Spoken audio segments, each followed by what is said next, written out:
Good evening and welcome to Stunt Hangar Video Hangout. And I'm your host. My name is Charles Carter, and we're going to be talking about model aviation, particularly building, flying, flight trimming, um, could be competing, as well as tricks and tips on how to do things. Hopefully, we have some show and tell tonight. Or some screen shares where we show you some things that you maybe not have seen before. I want to encourage you to support the channel by joining our membership. We have memberships. We have three tiers. I know the lowest tier at $4.99. So basically, less than what you would spend at Starbucks, and you get a lot more than just a hot cup of coffee. I was watching Sparky over the weekend, and he was putting together a pilot and painting it and preparing it for paint. Very interesting, and that's part of the channel, and that's part of the memberships. There's some special video that Sparky has for members, and I also want to encourage you to like and subscribe and share. And we also have a super chat on the YouTube side. In the chat box, there is a super chat, it's like a dollar sign, where you can actually contribute to the programming, and it helps Sparky with the equipment acquisition and going away and doing the video at live events. And it's pretty neat to be able to see a live event on the other side of the continent when I'm here in California. So, anyways, without any further ado, I think I covered everything. If I don't, I'll mention it during the show. I'm going to go ahead and invite my friends in. I'm going to post a link at the stunthangar.com / SMF. That's the forum, and that's where you would come into at the bench, which is a link a link below in memory of our friends, and there will be a link to get into this program.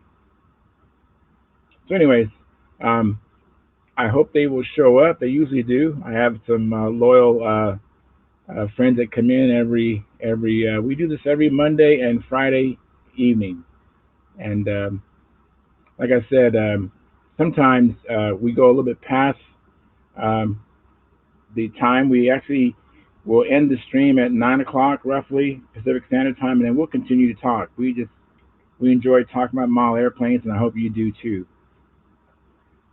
Getting back to Sparky and the channel. Um, guys coming in. Hey Peter, how's it going? Hey, okay.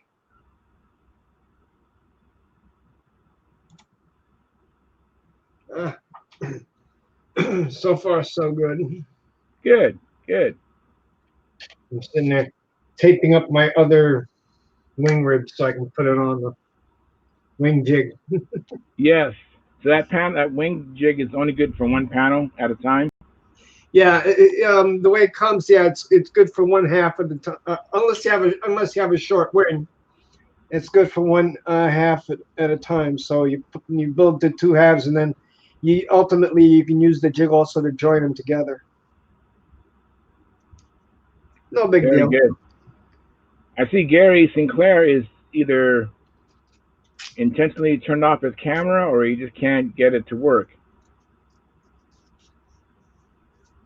Can you hear me, Gary? Maybe he's having a problem getting in.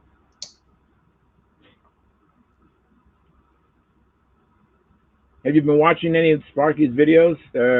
I was watching one this weekend. Did you watch it? Which one was that? I catch him every once in a while. Not this. No, I haven't seen one this weekend yet. No. I don't know if you'd be interested, but he's painting a pilot, kind Oh, of okay. those Williams brothers, where it's in two halves. Yeah, because he's building that Tucker or something that he spent several videos just sitting there sanding. Yes, yes, yeah. You know, I actually enjoy those videos of him sanding because I get a lot out of it. And sometimes he says, "I know this is boring, you guys," and I'm thinking, no, it's not boring. At least not for me. Oh no, yeah. Well, you know what? I put them on, and I don't want to sound like unappreciative, but I put them on as like background noise when I'm doing something else, so that I can just listen to it. Right. Well, Wendy Wanowski did the same thing. Wendy would have his videos playing in the background. Is on. Hey, Bill, Hello. how you doing? Well, Right. Bill's building a junior or a baby ringmaster or something going on out there.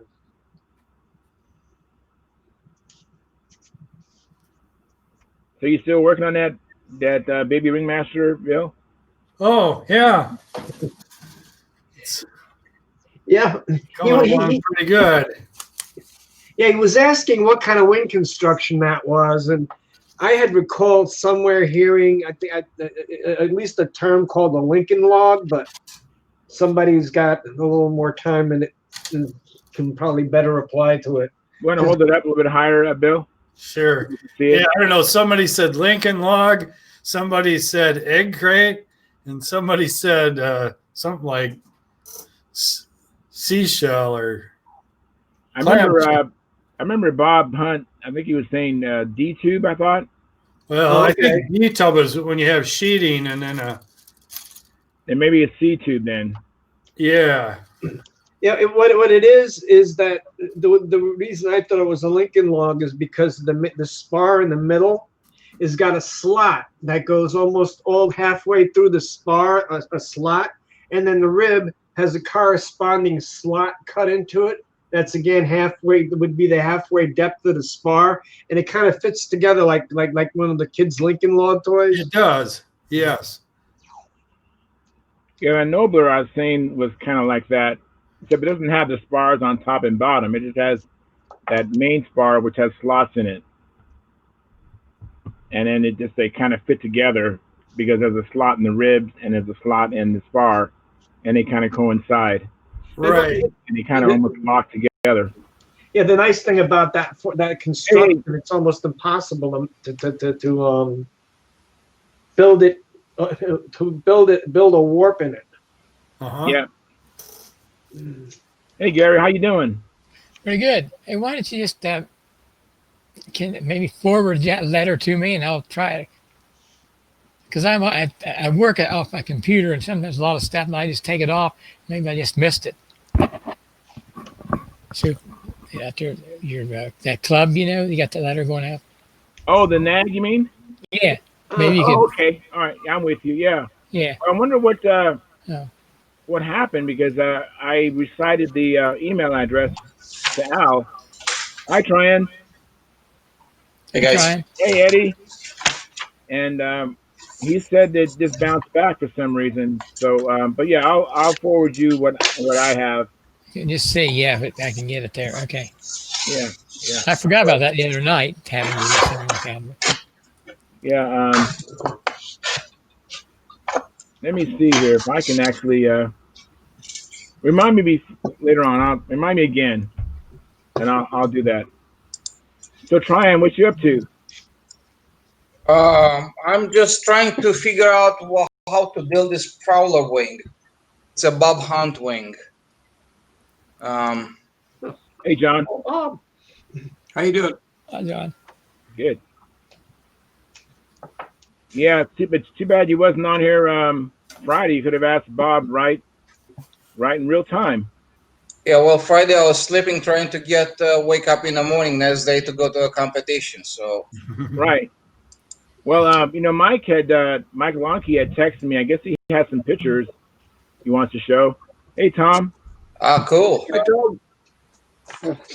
Snowbird. I don't know if you want to wait till later on, Tryon, but how'd you do? I got fourth place over there. I was pretty close to the leader pack, so I think it's fine. Very good. Yeah. So the leaders being who? Jean Martin, Mark Waldron, and who else was there? Forgot. Was Joe Gilbert there? No, Okay. no, a lot of people were missing from over there. I can tell you right now. relatively quickly. If you can What give me about a Mike second. Lonkey? Did Mike Lonkey fly stunt? Intermediate. Yeah, Michael flew advanced over there, and Sam flew intermediate. And by the way, they both won their classes. And they didn't just win the classes; they stomp on the competition. Wow. I mean, Mike was flying in 530s, and then Sam was flying over 500s. So, Whoa, Sam. Yeah. Wow. so they both flew solid and very well. Wow, that's amazing. They do that too many times, they'll get the boot next year. Yeah, We'll see. We'll see. I think we don't have enough people in advance.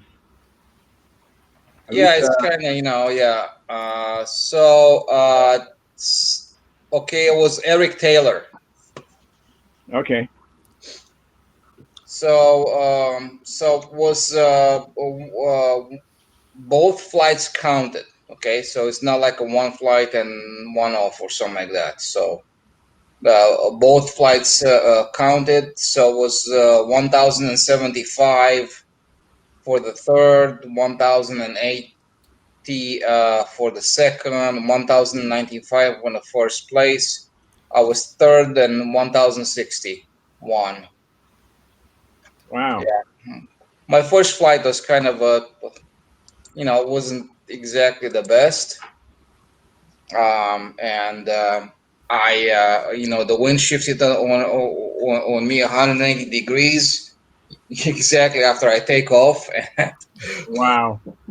and and then I tried to get the judges to move around. I don't have battery to spare, to stay forever. I'm airborne because the timer is just 5 minutes and 30 seconds. That's all I have to play with. So Right. I could wait a few extra laps for the judges to move around, but not too long, right? So Right. I Right. was forced to go at 90 degrees and fly maneuvers at 90 degrees. So Wow. Yeah. I scored like a 520, over 520 on the first one, 535 on my second flight. Second flight, I was flying it into the sun because now the wind was down, very, very light, but towards the sun exactly. So I was like, every maneuver through the sun, just somewhere. It's like it was sun somewhere. Wow. That's no fun. Yeah, That's a tough outing, especially when you first start off and the wind shifts. It just kind of throws you all off, and then you're thinking about the time you have, 5 minutes 32 seconds. Don't have a lot of time. It just adds to the stress. And yeah, yeah, maneuvers look better when you're not stressed out. You know what I mean? The yeah, shapes and everything is much better when you're relaxed. yeah. Exactly, exactly. I was tilted all the first flight. I was tilted, so I wasn't exactly performing at my best. Yeah, So that was that.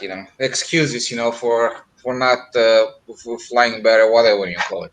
right. Well, you know what? This is um, I mean, it's not really a consolation, but all those negative experiences help us preparation for that again.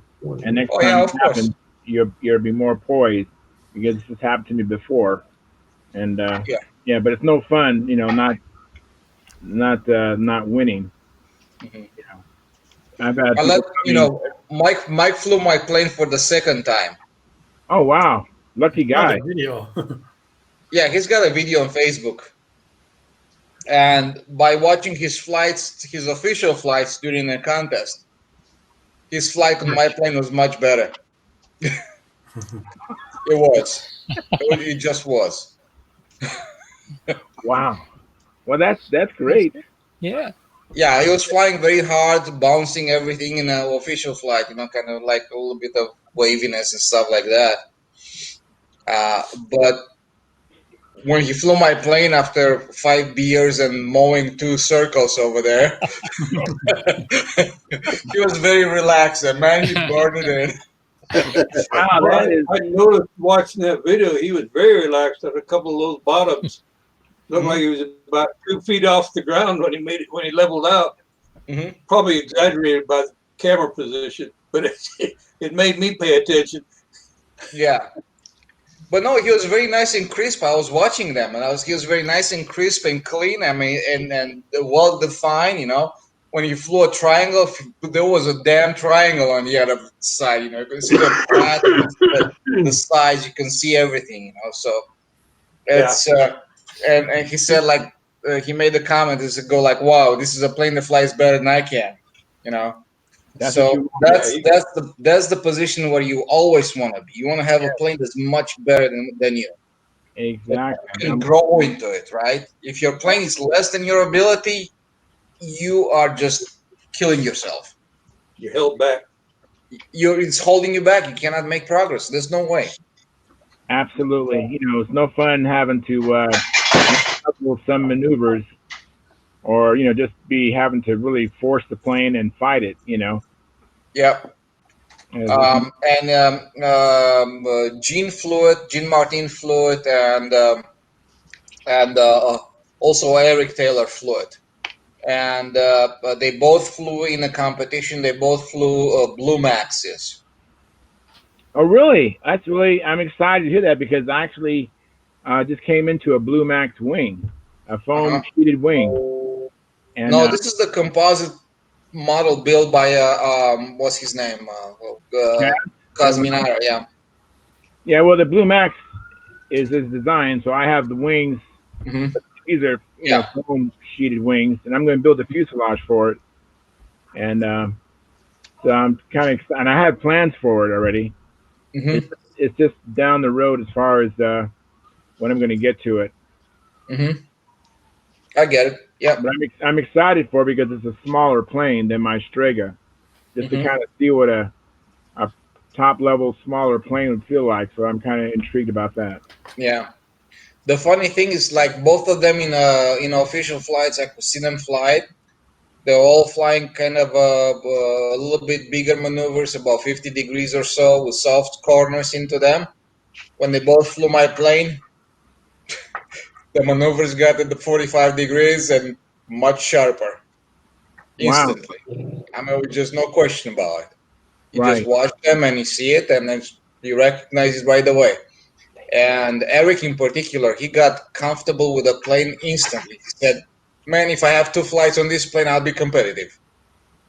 That was Wow. his comment. You Wow. know, Mike Long is after he flew the plane that you probably, if you have Facebook, you probably watched it. He said, "I can do some damage with this thing." You know, um, and the thing about the revolutions, if you'll ever fly it, is how easy it is to fly. Right. It's super easy. I mean, That, you just think where you want to put it, you just put it over there and it just goes. yeah. And That if is, you do a mistake, like sometimes, like you make your pattern and you do a mistake, you cut it, turn it big, a little bit tighter, or something like that, and you lose a lot of airspeed, and now you have an RC plane for the rest of the maneuver, right. right? You Oh, familiar with that? oh yeah. Oh yeah. Yeah, yeah. It doesn't happen with my plane. Well, okay, you make a mistake. Okay, get back in there. So it just maintains line tension and just powers through to the next one without issues. It allows you to make mistakes, Wow. and it doesn't care. That is. I wish I could have flown the plane. If I wouldn't have left early, I would have had a chance to fly it. Hmm. But I wasn't driving, so I had to Hmm. go. But Yeah, I yeah, get it. I'm disappointed. I wish I could have flown it. Yeah, but everybody that flies it, I mean, they're super happy. Um, Richard Oliver flew it in Louisiana. He said this plane lacks nothing. That was his comment. This plane lacks nothing. They're And probably not happy that they can't get one. yeah, no kidding. Yeah. Yeah. And Richard Oliver, his second comment after that was that I wish I had this plane with me in 2018 at the World's Championship. Wow. So it's no slouch. The plane is no slouch. That is awesome because a really good flying plane is easier to fly. That's why I say often that this hobby stunt particularly is, excuse my French, but it's a backwards. If you follow me, fill in the words. It's backwards because when you first start, you have probably the most difficult plane you're ever going to fly, and then when Yeah. toward the end, you have the most the easiest plane you ever had. It's like Why do you think I recommend to anybody that can do inside loops, outside loops, and start to fly inverted? I always recommend them move to a good quality plane. yeah, And I'm saying open heart. I said move to a good quality flying plane. And I said, uh, if you are an intermediate flyer or even a beginner flyer that knows most of the pattern, I say, man, go ahead, buy yourself an SV11, put an electric motor on it that's gonna fly the same every single time, and just be conservative. You don't have to fly it hard or low bottoms, and fly within your ability. But because that plane helps you everywhere, you know. So okay, you made a mistake, no big deal. It's okay. It's all right. That's kind of like the Fix. plain feedback, right? It's all right. It's all right. You made a mistake. I'm not gonna stall out. Not gonna fall out of the sky. I'm not gonna give you loose lines or something like that. Put you in a great deal of difficulty. And we just motor on. I'm gonna continue on and just hey, do it better next time, right? Kind right. of like that, right? But if you Yeah, fly something that's very, very is not is not a good flying plane, then not only you don't have the experience to deal with the issues, but the plane is not helping you either. On top of it, and you're fighting the plane, you're fighting your experience, you're fighting the plane, you're fighting everything. It's you stack the deck against you. But right. I said, if you keep crashing, like when you fly inverted or you do an outside loop or something like that, probably Bill right now, I'll probably tell him like, hey, go get yourself a vector, right? Put an electric motor on it or something like that, and start learning stuff. Be safe. You know, do your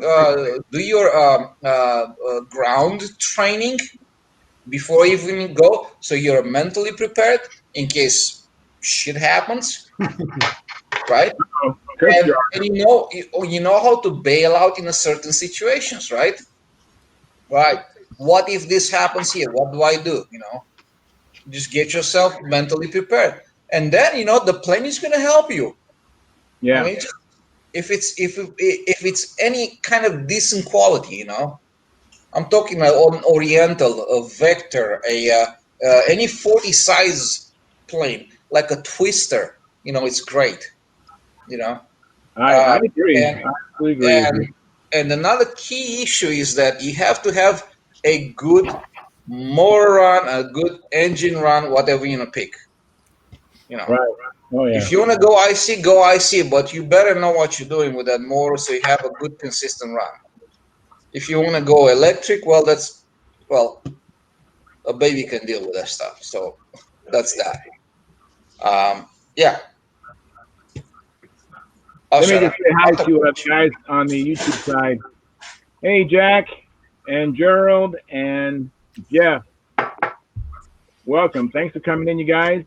Let me see. What did you guys say in there? Jack Snavely says hello again. There's snow in Kansas.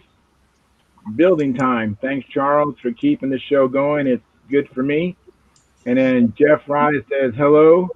And how are you, Jack? And then Gerald Wimmer says hello, Charles, and those that come here. Congratulations to Mike and Sam. Well done. And then Jack Snavely says, "Hi Jeffrey, I'm okay. Working on another small plane, rubber powered, but was thinking on using a small electric motor and a supercapacitor.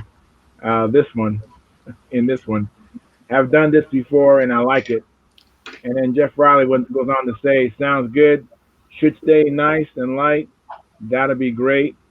And Jack Snavely says, "Yeah, with a supercapacitor, don't need battery or timer. It's free flight. Have thought of small control line this way, but haven't seen any before. Must be small."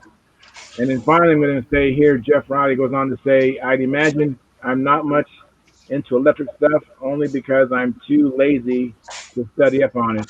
And again, thanks for you guys for your comments, and I'll try to keep abreast of what you guys are saying. I think Phil's trying to get in here. All right, guys, I want to Sorry. make a little announcement if it's possible. Go ahead. All right. So lately, I've been starting to get some donations for a club in Romania, and long story short is they have nothing. Okay. They have a couple of motors that I know them. They're a piece of shit. They never run right, and probably after you break them in, you have a handful of flights on them, and they're worn out. Okay, so really horrible stuff, right? And for materials that they work with, they basically work with plywood that you find in Home Depot.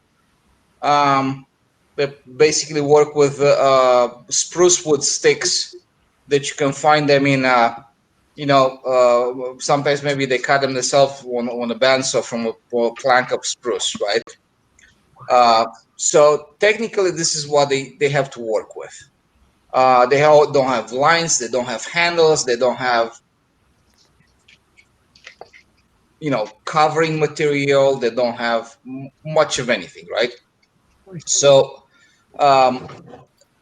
here at Florida, I started to gather some stuff for them, right? So I'm trying to gather stuff for them to send them in a package. I can't really send them maybe an ARF. I can send them or something like that at most, right? But kits are the best because they are flat, they are small, and like you can put a bunch of them in a box and ship them out, right? I'm not sure if any of you are familiar. In Florida, somebody won at the raffle this motor. It's an OS Max 46 SF. Uh-huh. Yep. Yeah. But as you can see, it's missing a couple of things. It's missing a muffler, a Venturi, stuff like that. Right. And I was wondering if any of you have a muffler for 46 SF OS Max, so I would really appreciate it. Why don't you Uh, measure the spacing, and I'll see if I have one. mm-hmm. Yep. Measure the spacing of the muffler. Yep. I don't know what it calls for. Yep. So center to center. For the whole distance. Yeah. Yeah. Okay, I can give it to you right now. It looks like it's got another set I of also holes have, there. yeah. So I also have this this motor that I used myself, a while ago. It's a classic OS Max 35. I want that one. Yeah, right. Huh? I said I need it. I need that motor. And I'm missing the Venturi and a needle for it, All right? right. So I'm looking for these parts. If you guys know somebody that has them or something like that, I'd really appreciate it. So Well, lead machining makes the ventures for that, and he also has needle valves. I contact you. yeah, I sent him a message too. Okay. I haven't got a response from him. 1.465, but I think it's more metric. 37 millimeters, Okay. Charles. All right. Hole to hole is 37 millimeters. All righty. I got it. So I'm measuring like this, right? Kind of like that, right? Yeah. Center to center. But did somebody drill some new holes in there closer to the exhaust? I cannot hear you. I said, did somebody drill some new holes there close into the exhaust? I think it was meant like that. It had like a double set of holes. I think that's normal. It comes to the motor like this. Really? Yeah, I've seen Apparently. that before, John. Huh? I've seen that before. It looks You've seen it before? Yeah, it looks normal. I've never seen that. I've never seen an SF in person, so you know. Yeah, it's exactly 37 millimeters All right. center to center. If you want it in inches, I can give it to you in inches That's if you okay. want. That's actually easier for me. That's actually easier. In inches? No, in millimeters. Okay, yeah, yeah. I'm finding that easier in general. I like using metric. It's so much easier than than using inches. Yeah, it is, but I'm talking to Americans right now, right? So yeah, I can definitely use one of those. And actually, the hole here for the Venturi. Uh, let me see what I get. I don't have any extra Venturas, but maybe someone else might. So, 13.5 millimeters. that would fit the muffler from a 46 LA 46 muffler will fit it. Probably yes. Yeah, and a 46 LA is 37 millimeters. Yeah. Oh, that makes it easy. And I suppose the 40 LA has the same muffler, so it's the same muffler for a Yeah. 46 or a 40 LA. Yeah. So long story short, the things that we think is common for us, is things that we throw away and stuff like that, for them is like gold, right? They don't have glow plugs. They don't have lines to Neither put on do the we. lines. They don't have handles, wheels, stupid shit. But they've got the indoor salt mines where they've had the world free flight competition. Well, Yeah. wouldn't that be something to fly a control line under that?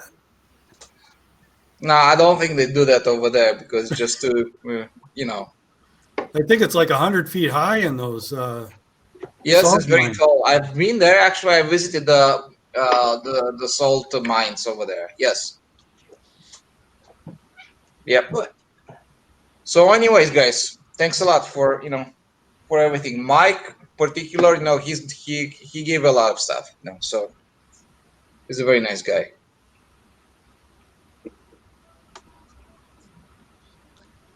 All right. Well, So did any of you build a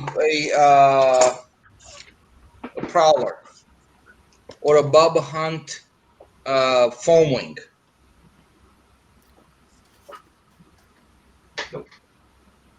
That many. Okay. Well, I'm trying to think. I did get a pop hunt foam wing, but it was all built sheeted, one. ready, practically ready to go in the aircraft. Not a one. So I'm asking because it comes with this stuff here, right? So you have these two pieces. You have these two pieces, and I think there's one more in the center, but I don't know which. I think they go like this in the center. Wait a second. I think I got it figured out. Now that I talk to you guys, I think it's. Oh, I think I pieced it together. I fixed the puzzle. That looks like it's gonna fit like this, and it's gonna just glue on top of it. Okay, I'm done. I'm good. Okay. Never mind. Question. Yeah, bring on the next question. We figured that out for you. All right, good. Thanks. Appreciate it. So, Tyan, Jeff Riley says he's got a handful of parts laying around too, mostly Fox and K and B. Yeah. I mean, if they have life in those motors, or even glow plugs, I think right now they might be set for motors, but what they can really use it kits. Maybe if you have a kit on your shelf that you never use it or never plan to build it in the future, something like that, or it's been sitting there like for years. Welcome. I can use. I don't think they have. They might need like a 25 size motor. You have something small like that. So far, what we have, I have this motor, right? The 35. I have a Randy Smith 45. Was that? It's either Thunder Power or was it? Anyways, it's a 46 motor. I have a 40 FP from myself. These are the 3 motors I'm donating, and actually 4. And it's another one. It's an RC motor, the 60 sides. I have, and I have this. I just got this 46 SF. If I can get a nice complete with a muffler on it and a needle and venturi and maybe a glow plug or something like that, that'll be wonderful. Right. Philip Bailey, Philip Bailey says that he's built several of them, and he says you got it right how they go together. Okay. Yeah. Perfect. Thanks. Appreciate it. Appreciate it, Conquering Hero. Hi, Mike. Hey, Mike. Hey, Mike. Hey, Mike. Get you where your mouth's full, Let me eat my dinner, and then I got to check and make sure the kids are in bed, and then I'll come back and share some pictures of KOI with you guys. Sounds good. Cool. I'm going to turn my mic off so you don't have to hear me slurping my low main down, okay? All right. It's okay. Slurp away. We're supposed to have 17 degrees tonight, our low. Oh my! I saw you dressed pretty warmly. Tomorrow it's supposed to, our high is going to be 35 tomorrow. That's the high. I was 16 degrees this morning. Wow. Yeah, it felt kind of chilly out here too, but nothing like what you're talking about, Tom. Yeah. You know what I really like in Florida? When they did the raffle, almost everybody donated their raffle prize to me. Almost all of them turned around and gave it to me. Oh, that's awesome. I got a bunch of propellers from them. I got this motor, the 46 SF, which is a nice motor, by the way. And I got a Magician kit by Brodak in box and sealed up and stuff like that, so it's brand new. Wow, what can I say? I'm going to say again, thank you to everybody. Yeah. Tran, you're going to have to be careful about customs and duty. You have to figure out how to negotiate that, not how to negotiate it, but how to navigate that. So when it arrives in country over there, they don't get smacked with all sorts of, with a lot of, okay, we're going to charge, their government is going to charge them taxes to get it out of customs. Yeah. Oh, by the way, if you guys have any balsa wood, the heavy wood that you say, "Oh, I'm never going to put this shit in a plane" or something like that. Right. Pardon my French, or something like say, I'm not really, you want to pass stuff like that. They can use it. Definitely use that wood. Okay. Okay. So that's also welcome. Anyways, I'll shut up about it. No, that's you're helping us come up with ideas. Because sometimes we don't have this, but you mentioned something else. It's like, oh yeah. I mean, stuff that you think is normal for you, they don't have it. They have only one handle, one set of lines, and 2 planes, and they just move the handle with a set of lines from plane to plane. I mean, just. Hey, I do that. That's how I did it when I was. And those lines are from several years back. So you can think about like that. I mean, when I say they have nothing, they have nothing. Yeah. So you like everything, anything you can think of, fuel filters, glow plugs, maybe a fuel tank, maybe I don't know, an old radio that you never use, like an FM radio or something like that. As long as it works and it's in good condition, that's fine. Actually, I have 2 radios, maybe 3. I'm gonna send them. I threw mine out. and they, I think they're gonna be there like a kid in a candy store. Seriously, when they're gonna get all this stuff. How are they going to distribute it to the kids there in Romania? Well, it's a club, so there are kids that come there for lessons and stuff like that. So they meet as a group. So these guys are professors. They're not teaching the kids over there, and they need stuff to teach them with. And other than Oh, cardboard and spruce wood sticks, so we make a cardboard plane that you can hand launch or something like that. That's pretty much where it stops. It's not much of a club, not much of stuff to draw the kids in and do anything.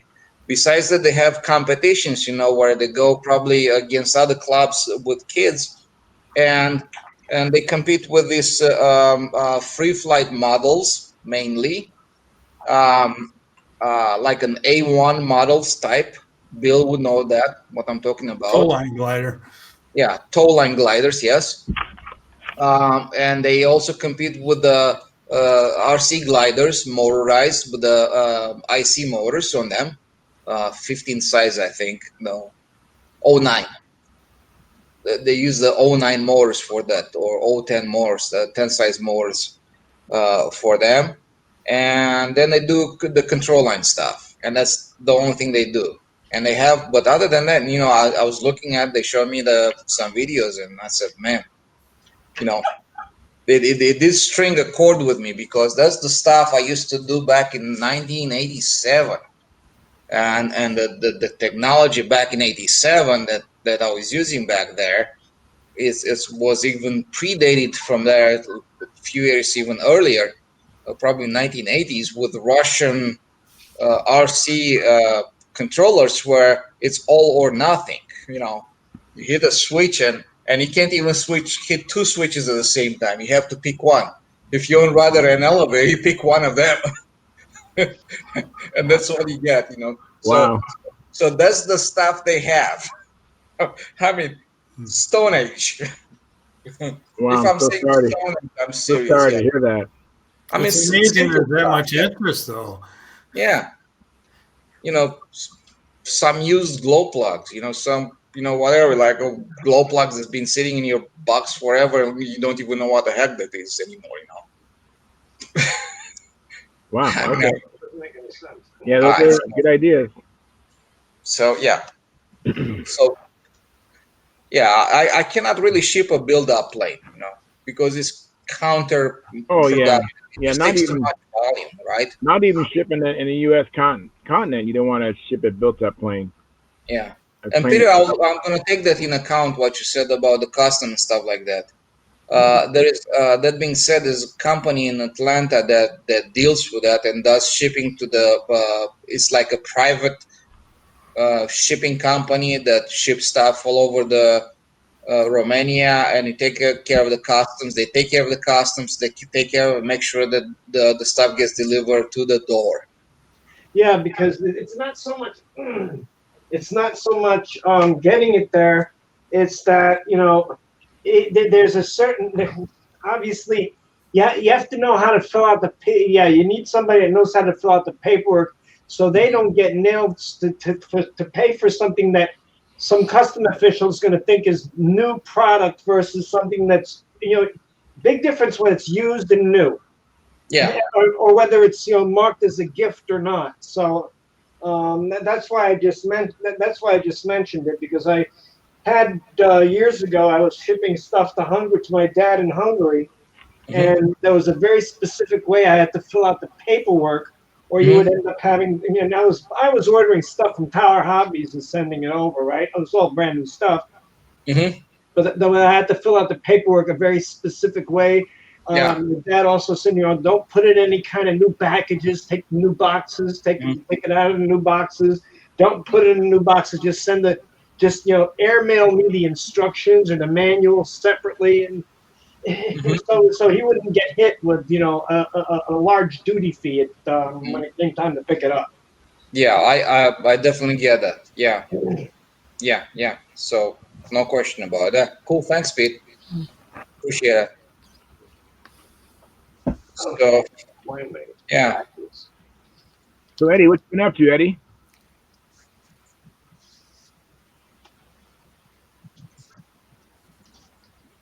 Let me click on your picture there, Eddie. Hang on. Looks like a flight streak. Yeah. Yeah. Oh yeah. Oh nice. Boy, you got a air brake on the end there, Eddie. Yeah. Yeah. So what do you How plan old to is do, Eddie? that?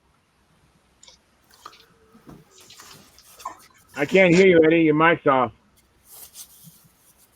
Your mic's off, Ed.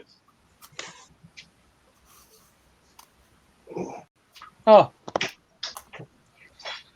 Now I okay. can There hear you you. go. Can you? Yeah. Yeah. I took the bell crank out of it. Gonna put new lead outs on. But yeah, it's looked like this for God knows how long. This is the one that the my uplines broke, Oh. and I drove it in the ground, and it busted into about, I don't know, 80 pieces. Pieced it back together. You can look at I mean, it's got splices and everything Yeah. on it. I'm just going to try to revive it and I got a Fox 25 I put on it and cover it with some Monaco and keep going. That sounds good. It's pretty fast. I mean, I don't know when we also we extended the tail we doubled the tail or the elevator on it, Yeah, I can see that. so it's got a lot of snap to it when you go up and hit the maneuvers. It's almost like a combat. Right. There was a combat ship back in the day. Well, it can take a beating. Yeah, it's On the leading edge was the weak thing on that wing. yeah, it's a hollow leading edge. It recessed up in there Yeah. where the ribs go up in. That's what I've been doing tonight's rebuilding ribs. I had a couple here I had to piece together, and I don't know. It's just something to tinker with. You can see them right Yeah. there, and got a couple of pieces here that's busted out on it. Just a lot of it's hanger rash. We're just moving it around and breaking the stuff. Yep, I know. You know, on that Damage to my baby flight streak, you know, Yeah. the elevator is so small, but Yeah. you know, that Viper I have, halfway Viper, that has a very small elevator that barely moves, and it's effective. So I'm not going to increase it any. We doubled that one. I took the landing gear off of it. Took the 15 off and put a 25 on it. And where's that?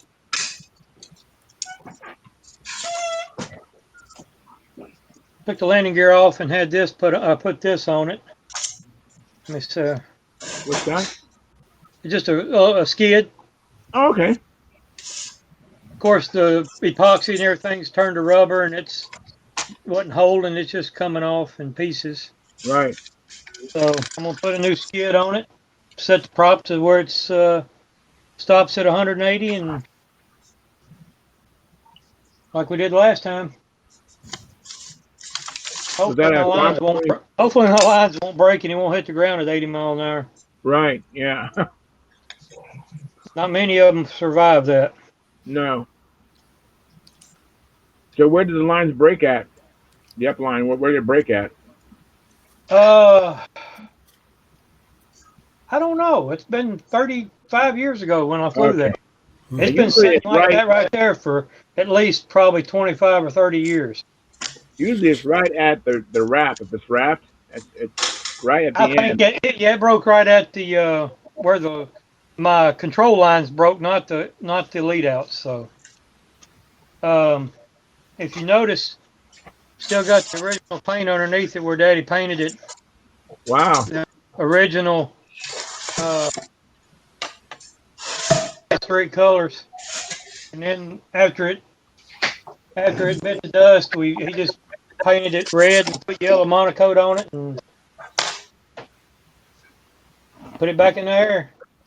I'm just trying to smooth up some of the old glue joints and stuff like that. Put a new coat of paint on it and put some monocoat on it. Yep. I'll have it ready for springtime anyway. That Along sounds with good. the 1, 2, 3, 4, 5 more I got to go. So I got my winter cut out for me. So your weather has turned where it's no more flying. So now it's just full time building. Yeah, it's cool and rainy right now. So low 40s, highs to 50s. Heat But wave. I ain't had time to fly. Yeah. What'd you say, Tom? I said heat wave. Yeah. Energy. Oh, that's funny. So, Bill, how's your plane coming? The flight streak? Yeah. Yeah, I've got it pretty well framed up. You know, I tell you, the one thing is it's easier building control line than free flight or sailplanes is you don't have polyhedral wings. I don't like those dihedral joints and that. It's nice just build a straight wing. You ought to build a Corsair. They're fun. That would be. That one, I had a time with that one. That's another one I got to put back together and see if it'll fly. So, Tom, made any progress on your router? I added switches, homing switches to it. Posted a video on YouTube about adding the homing switches. Had to make, special brackets for the switches, and then there's some parameters that have to be changed in the controller in order for it to work, in order for the homing to be activated. And then also there's two of the axes go in the wrong direction. So you have to you have to add a 3 into one of the parameters to get them to reverse direction. So, but I got all that figured out and posted a video on YouTube of how to do it. Very cool. I'm still working on the software stuff. It's kind of tough to get the exactly what you want when you have a more complex shape like a rib or something, and to get it created in CAD and then convert it to the G code and make sure the G code is correct for the laser. There's a lot to it. Yeah, well, you're building it from scratch, so Yeah. that's part of it. Hey, you guys, Mike wants to speak. Okay. Well, I got a bunch of pictures to share if you guys are ready. If I did this right, I've got everything pulled up, so we ought to be able to breeze through them pretty quick. All right. I have you big on my computer. I don't know Okay. if you're big everybody else, but you're big on my computer. All There right. you go. Everybody see the Cardinal 40 there? Yeah. Yep. Okay, good.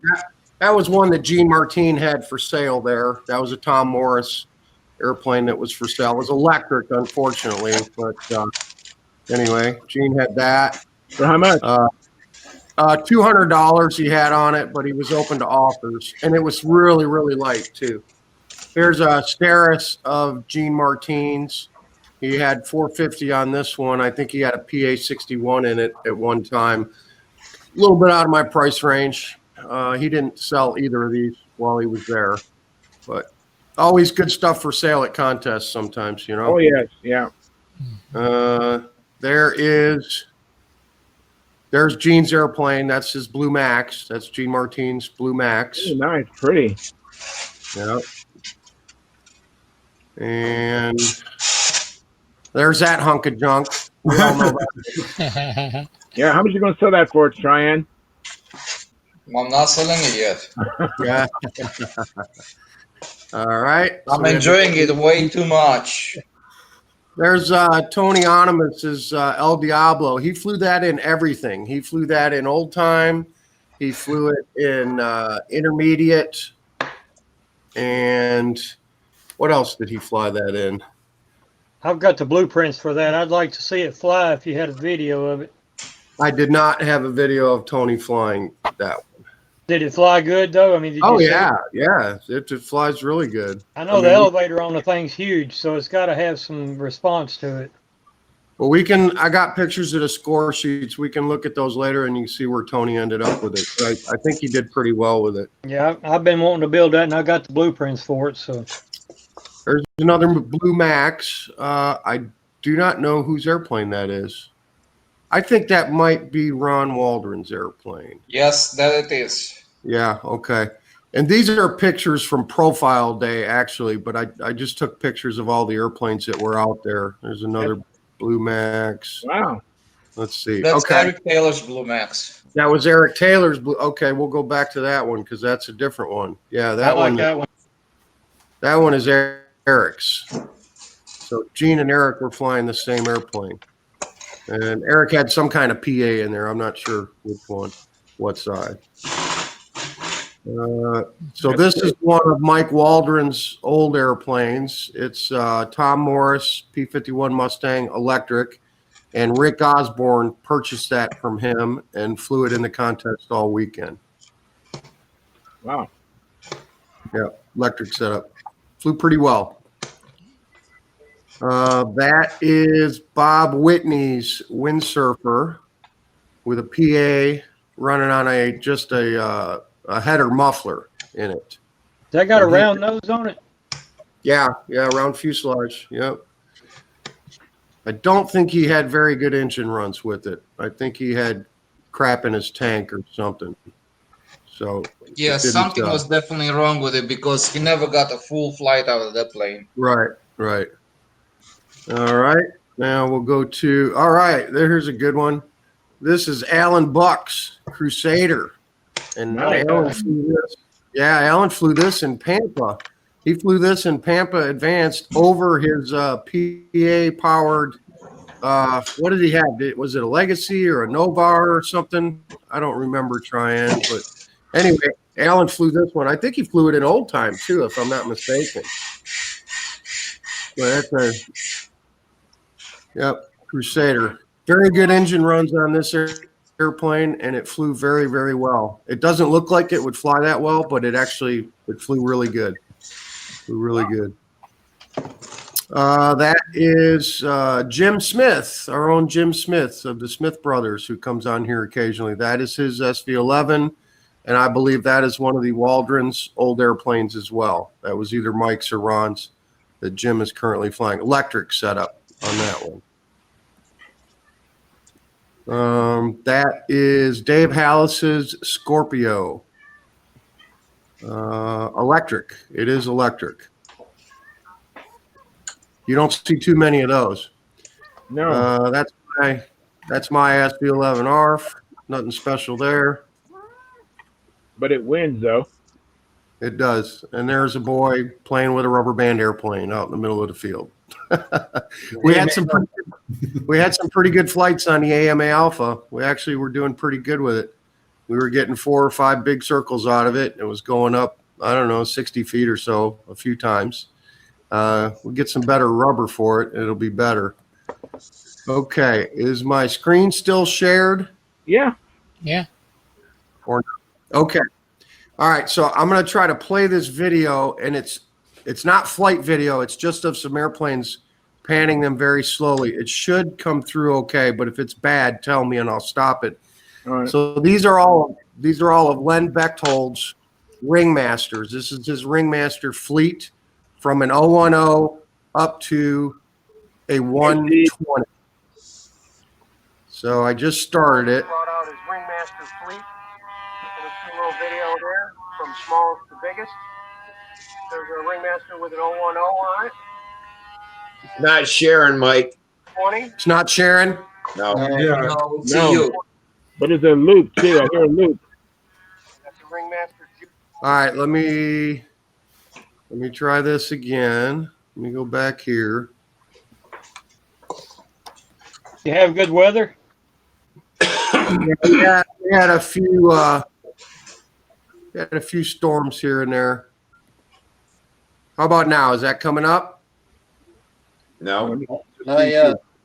Oh, here we go. Now, Okay. There it is. here we Yeah. go. We got it now. Okay.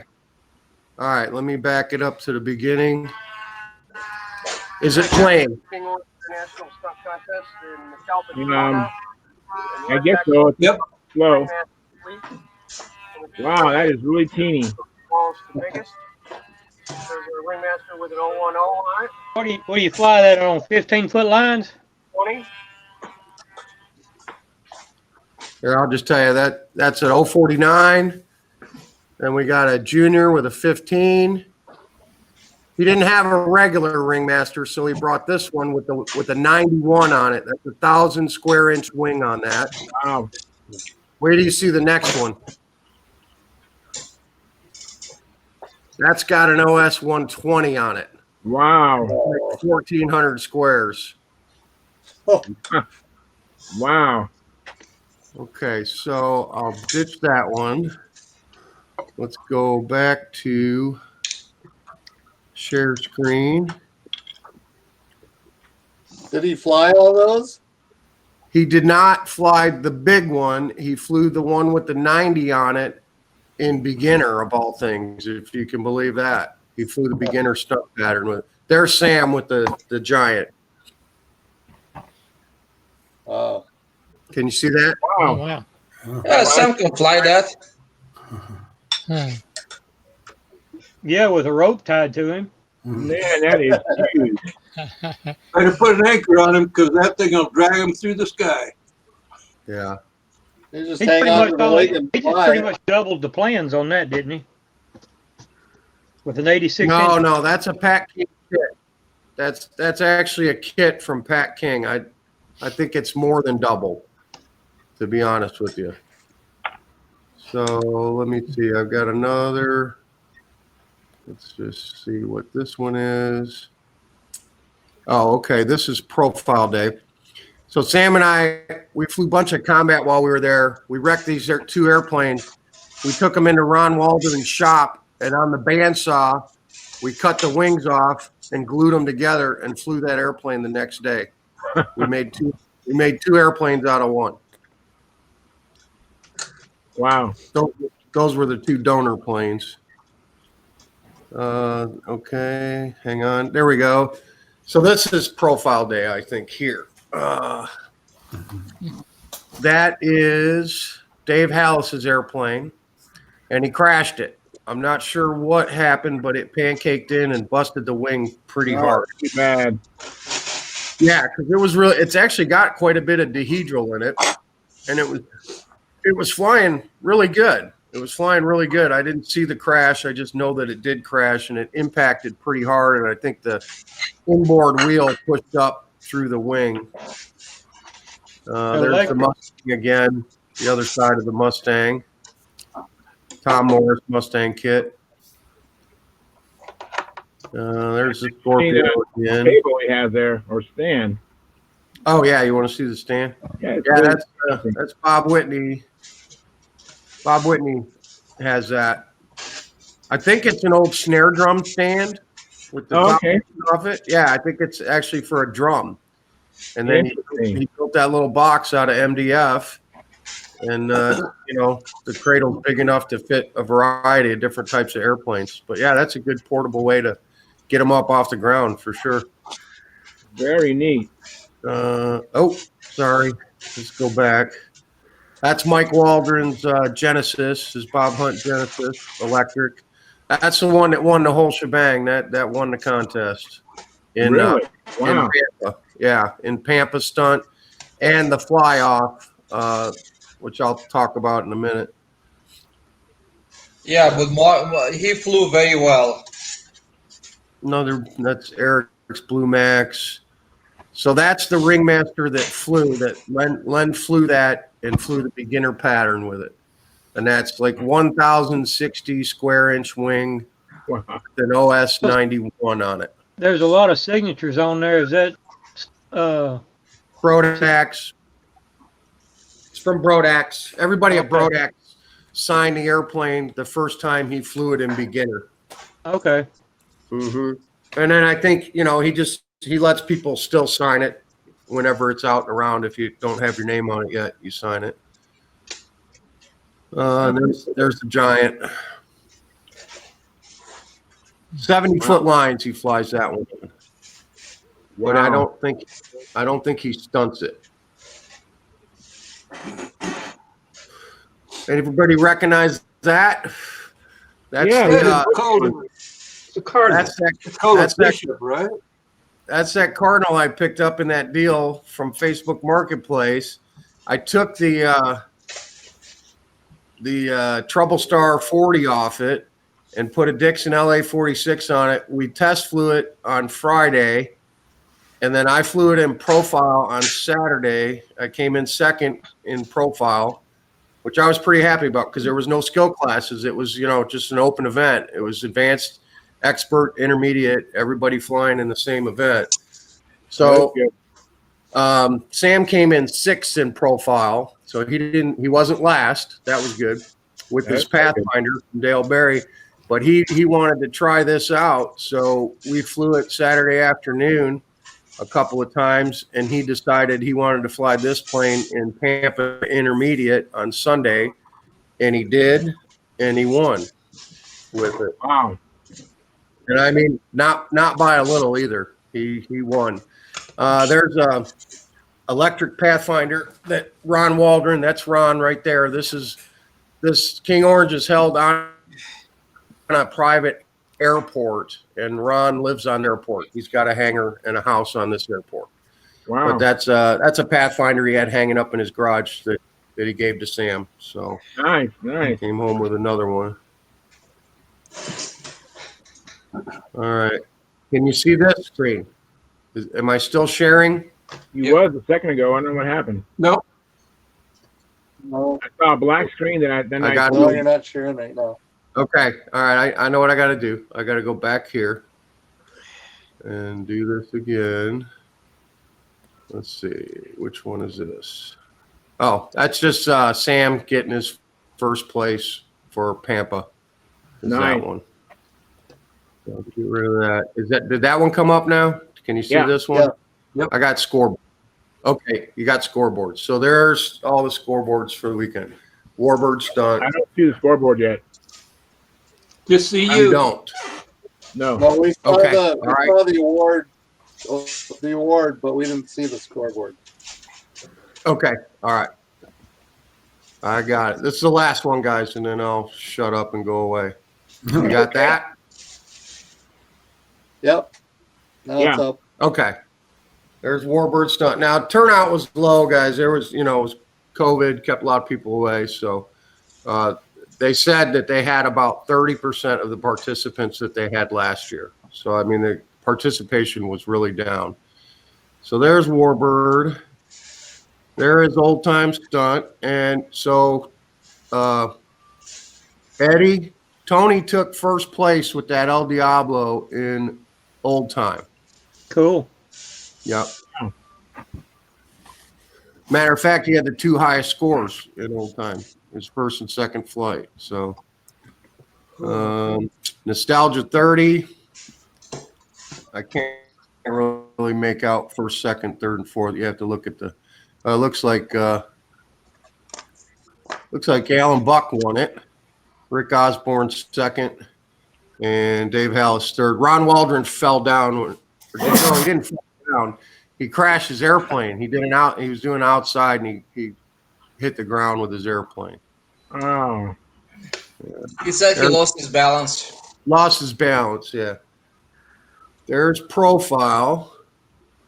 And again, no skill classes. That was just everybody in the mix. So Mike Waldron won it. I came in second. Ron Waldron came in third. Tom Weedman was fourth. Dave Hallis fifth. Samuel was sixth. And Rick Osborne was seventh. Wow, you flew solid there, Mike.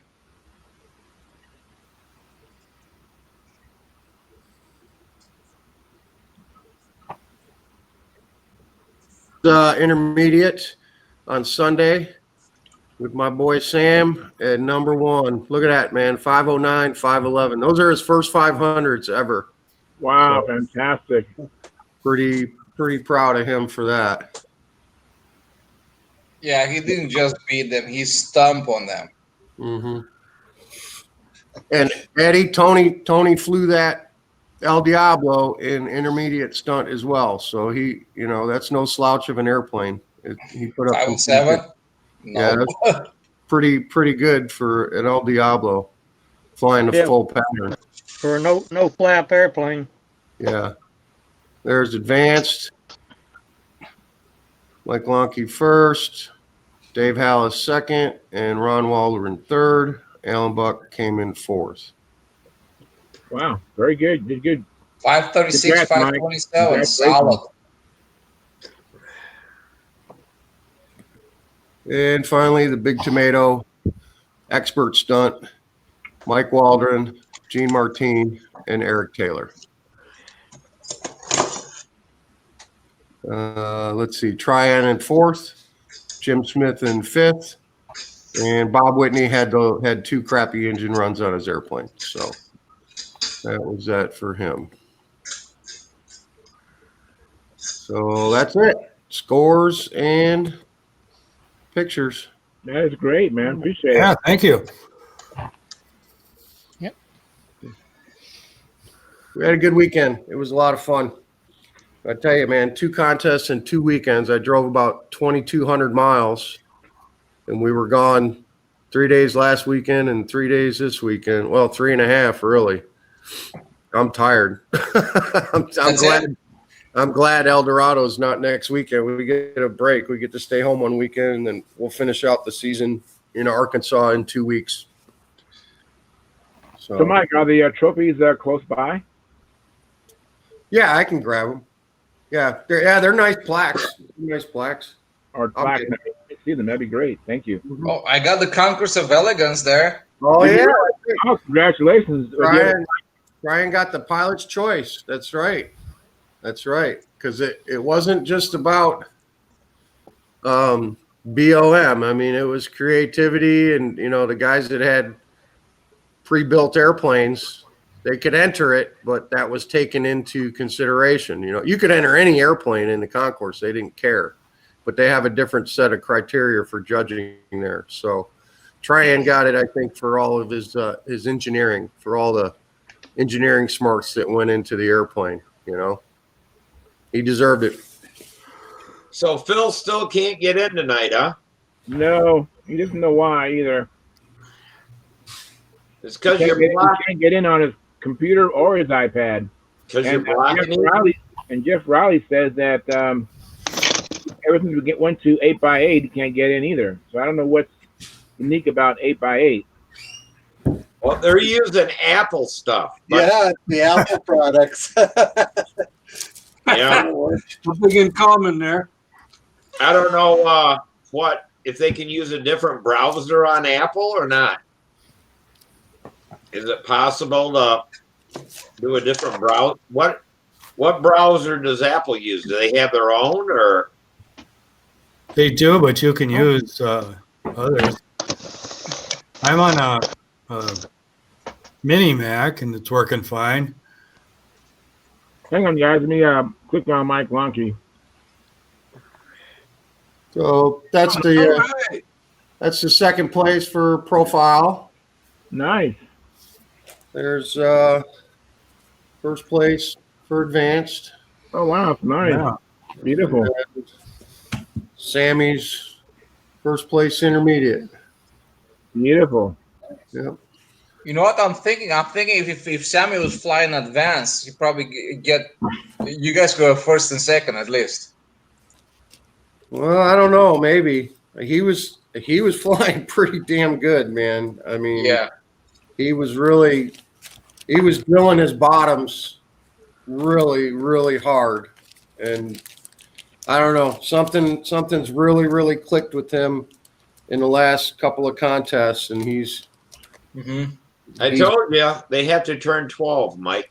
I don't know what it is. From 11 to 12 years old, there's a huge difference in all these kids.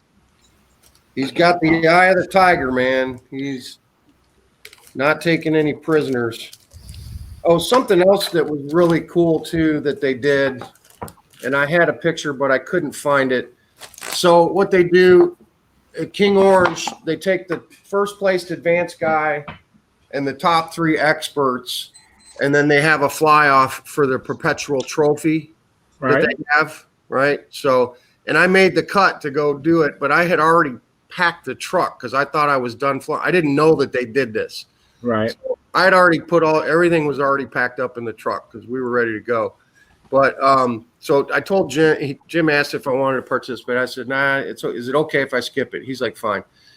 But so the top 3 experts fly off for this nice perpetual trophy that they have, and Jim and Wayne Smith took Sam out there with them and gave him a scorecard and let him judge with them, not for real, but just as a learning tool. They're like, "Why don't you come out? We're going to give you a score sheet. You score the maneuvers and watch these guys fly compared to how you fly, and just give them scores based on what you think they're doing." You know, so he did that for all 3 top experts. And then they added up Sam's score sheets and wrote his totals on them. And then she put all of the judges, what they scored on them, so Sam could see the difference between what the actual judges scored and what he thought. And you know what? He was high, but he was like 20 points high on all 3 flights. But they were consistent. You know what I mean? They were consistent. He was about 20 points higher on the average on all the flights. He was pretty good about giving out 38s and 39s. Let's just say that. There's a lot. I got them here. There's a lot of 38s and a lot of 39s, where the other judges were doing 37s and 36s and stuff like that. So, but that was really cool. I got a nice picture of him with Jim and Wayne and Doug Patterson. There was actually 3 judges for that, and Sam got to stand next to them with a clipboard and act all important. He really dug that. It was a nice thing to do. What's Now, max he points? picked the same winner that the other judges picked, right? You know what? That's what's really important. It's not so much the scores. If he picked the same guy being the best flyer. Let me see. Sam's 2, 553. He did. He picked Mike Waldron, and Mike Waldron was the winner of the perpetual trophy. That's So the Sam important did part. award the most points to the best flight. Yep. Wow. Mike would love him judging him at the Nats because he gave him a 602. That's pretty good. And Eric had a 588. Yeah. I could have used his help at the Nats myself. Yeah, really. He can judge me anytime, Mike. Yeah.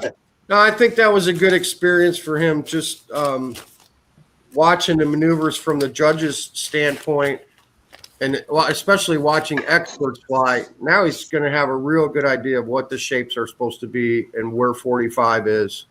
That's the biggest thing, because he still does this stuff too big. He's over 45 on everything, and I keep trying to get him to work that down, a little bit.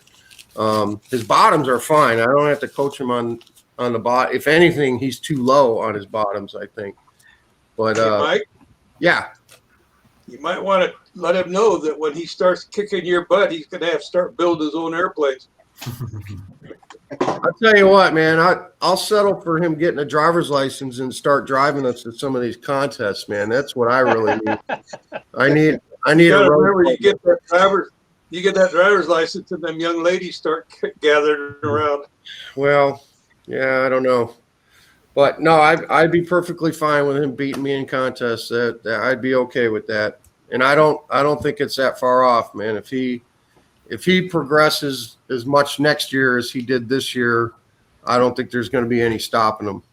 You're in trouble, for sure. I mean, you saw him fly. You watched him. I mean, I watched him. He is a solid intermediate flyer. I think he could go take on any intermediates anywhere and bring home the hardware without any trouble. He did very well, and I saw him progressing from this very, very soft corners, huge squares, that were all over the skies, to crisp turns, and followed by the straight lines and much better defined squares and triangles and everything like that. That bumped him up quite a bit. Well, and you've probably actually seen him in person fly more than anyone else besides me, because you've been. Yeah, it was a huge progress. No question about it. You've seen it in person over the last 3 or 4 years that we've known you. You know, huge progress. Not just. I mean, is in particular from the last contest in 1 week ago to this contest here, a big step up. Not just a step up; it was a big step up. Yeah. So, all right, I'm done bragging on my boy, but I'm pretty proud of him for sure. I do want to say one thing, man. I was driving through Georgia. I was just south of Atlanta, and I looked over, and I see this crazy Romanian guy crawling out of the bushes with his car parked on the side of Interstate 75. And I was like, well, I better call him, because either he's broke down or maybe he just had to take a leak. I'm not sure which. Right. So it was the latter. It was a bathroom break. But I was worried enough that I'm like, man, if he's broke down, I'm going to have to go turn around and come back. So yeah. Absolutely. On the interstate? Yeah. Well, I would have went to the next exit and turn around. I mean, I wasn't going to. But yeah, I saw Tryon walking out of the woods to his car. I just happened to look, and I was like, I said, Sam, I think that was Tryon. And I was like, that was Tryon. There's Tryon breaking the wall. 3 wall. hours after we left the contest, you know, it was we were Tryon was probably almost home, I think. Yeah, I was I was almost close to Macon at the time. Yeah. Was getting close to Macon, Georgia. Yeah. So you had to make some water, huh? Yeah. You know, you could have flown my plane because we're still on the flight line on the fly-offs. Oh yeah, I should have done that. Wouldn't that have been something? Yeah, it was already there, ready to go.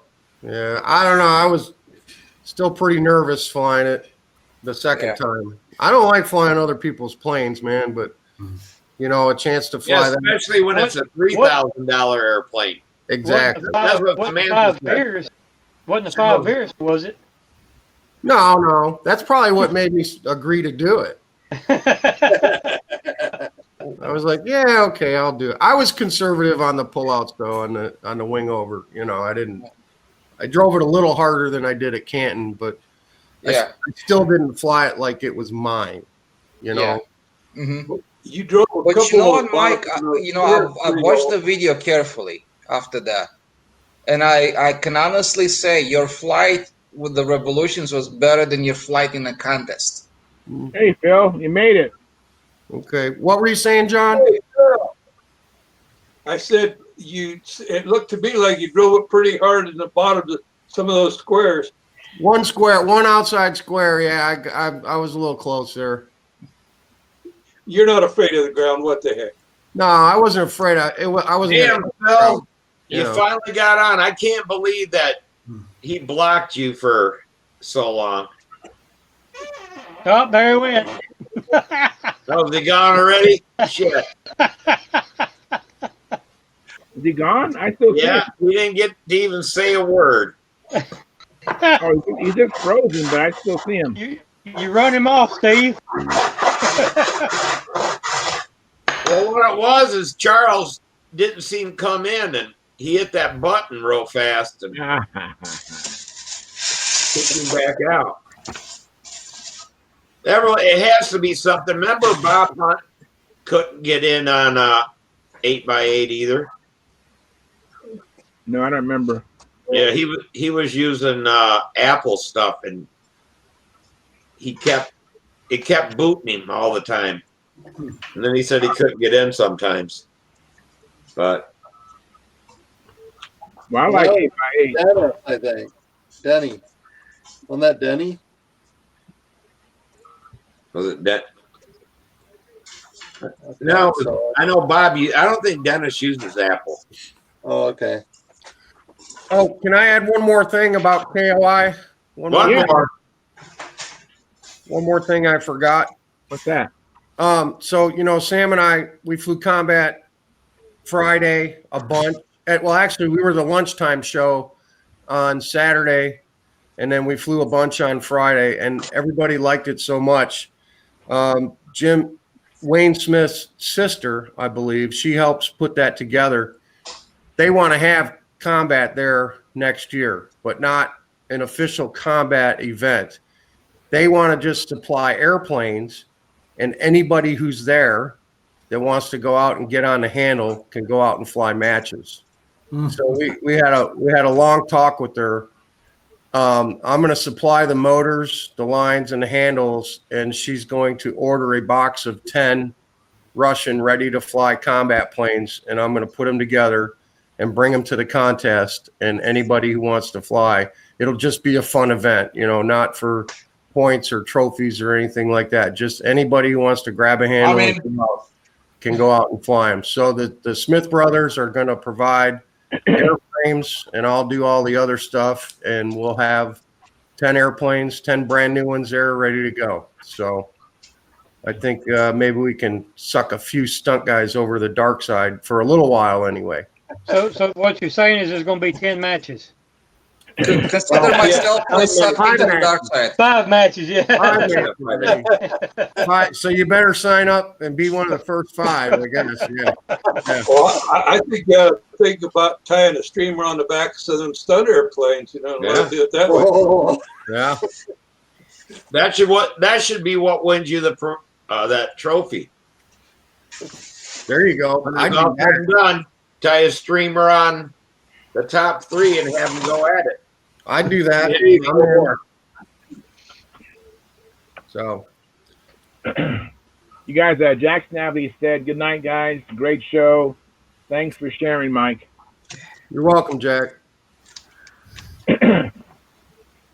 So does that streamer slow the plane down much? I mean, if you make a cut and you still have your streamer, are you a little bit of a handicap? Oh yeah. Yeah, but not a huge amount. The big difference, Bill, is if somebody takes the whole thing, like if they get it with the string, and you're still towing a full streamer with a string, they might be, I don't know, 3-4 mile an hour faster than you. But you hope that doesn't. In kills, it doesn't matter, because if you're flying kills, once the whole streamer's gone, the match is over anyway. The event that it can become an issue is speed limit. If you're flying speed limit, you're trying to get cuts for 100 points apiece, so you don't want to take the whole thing. You want to take a little bit at a time. So if the guy takes the whole thing, now the guy with no streamer is faster, and he's in an advantage to come in and nip at the other guy. When you take the whole color streamers on them, it's a mistake. It's a mistake when you do it in speed limit. In kills, that's what you're going for, is the string. But it just depends on the event. But I don't think it slows them down enough that it's a huge disadvantage. Mike, do you run different colored streamers? Yeah, usually. Yeah, so the judges know whose bits and pieces are falling down. Exactly. Yeah. Well, that's so you don't try to cut off your own streamer. You have to find circles. You got one that turns that tight, I'll buy 10 of them. Either that or the streamer's too long. But that's why Dick was so good at combat, that slow combat. Because he'll get, every time we do it around here, he'll go somehow and come through it and let the guy cut off his whole streamer. Then he just nicks that. Just takes and gets like 10 cuts on him. Well, that's a strategy for sure. That's actually a good strategy, and I won't say that I'm not guilty of trying to do it myself. You try to feed the guy the string. You see him coming in, make a maneuver so that he gets your string, and then he only gets one cut, and then he can't do anything else but run the whole rest of the match, and you're free to pursue and try to get as many cuts as you can. So that is a strategy. One time we were getting ready for Brodak on the speed limit. So we made Samantha's streamer twice as long as Dick's. They're all rolled up so you can't see, so we launch airplanes. And so she's just slower in hell, and she was so pissed off that until he cut down halfway through, you know, and the speed came back, so they were pretty much even. But yeah, Here comes Phil. What you got to do is you learn to fly lower than anybody else. So you fly your airplane where it's actually mowing the grass, and you dare somebody to come down and cut you from that altitude. Well, yeah, Peter's absolutely right about that, flying low. And the other trick to add to that is do it inverted. Yeah. Like 10 inches off the ground inverted, and they've got to have big cojones to come in and try to get a cut that way. Well, that was like at Brodak. Samantha would do that all the time. And you do this. And she'd go inverted on them. And they said that wasn't right. It was a gentleman's kind of combat or whatever. And she's like, I'm not trying to crash them. But, you know, she'd fly inverted, and then a lot of these people, you know, they can't fly inverted close to the ground, or they're afraid of it or whatever. Well, you go in two different directions too. So I'll let somebody do that for a lap or two, but you can stop them from going inverted. I mean, you can force them to stop. You get on the right side of them, and when they're coming around, you don't move. You just stand there. And they got to do something. You can force them to stop, you know. It's called play chicken with them. Who's going to blink? Yeah. Yeah. Hey, Bill. Well, play chicken, go prop to prop with them. Bill, before you get out of here, do you have any plans for that catapult glider you had a video of? What is that thing? That little catapult glider. Show that. What is that thing? What's it called? It's called a Scout. It's Sam Budenbaum. You know, he's kind of a famous free flighter, lots of records. Can you hold it up? Hold it at the camera. There you go. It's just There's a lot of glare. Do you have the model? Do you have the model handy? It's downstairs. I could go get it. I'll go get it. All right, let Bill. I'm making Bill work. Sorry, I saw his video on that, and I was like, man, I want to build a couple of those. How long was the video? It's just a short little free flight video. You should follow Bill's YouTube channel, man. He's got all kinds of neat stuff on there. Free flight, control line, RC. I subscribed to him. I don't remember if I hit the notification bell or not, but I know I'm a subscriber. Okay. He posts all of his greatest achievements and his most magnificent failures are all on his channel. Oh, wow. Yeah. Yeah, there it is. There you go. So that's a hand throw. That's a tosser. No, it's a catapult. Oh, is it? Okay. And the thing is, it's so simple, but it flies pretty good. It just seems like, you know, you get the moments right and the surfaces the right size and the right amount of dehedral, and that's what it takes. It doesn't take something complicated. Does that have an airfoil shaped wing? Is there an airfoil on the wing? Yeah. Okay. And then he just goes into the wind or with the wind or against the wind or. Well, you do kind of to the side of the wind. Yeah, kind of crosswind is the way I've always shot them. You got to bank it quite a bit and not real steep, and then it goes up and it goes to the left.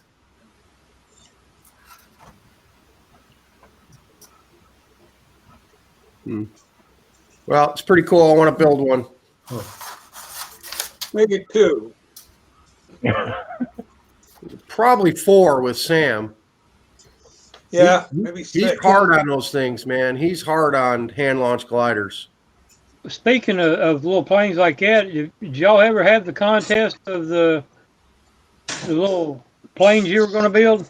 No, I haven't sent them out yet. We talked about that a couple of weeks ago. We're still going to do that. Everybody raise your hand who wants to build a Delta Dart model. I know Tom does. Tryan's going to build one. Raise your hand, Tryan. Charles is going to do one. John, you're going to do one. Get my Strega done. Eddie, you can do one. Bill can do one. Yeah. Everyone who's on here, send me an email or send me a private message on Stunt Hangar with your mailing address. Everybody who's on here right now, send me a message with your mailing address, and then I'll get the kits bundled together and get them shipped. All you have to do is get a $1 piece of foam board. You need a 16 by 16 inch piece of foam board, and you can set it in front of your computer when we're on the chat one night, and we're all going to build these rubber powered kits. They're Delta Darts. They take about 45 minutes to build. Now, You're all doing it. You're all doing it. There's the no foam board. Is this like the craft foam board, or like the foam board you put on your house insulation? If you got a wooden workbench in front of you or a piece of drywall in front of you, you can do it on that. You know, you don't need. I mean, you need literally that big. That's a different Delta Dart than I'm thinking of. You guys, let me interrupt for a second. Tom wants to say something. Go ahead, Tom.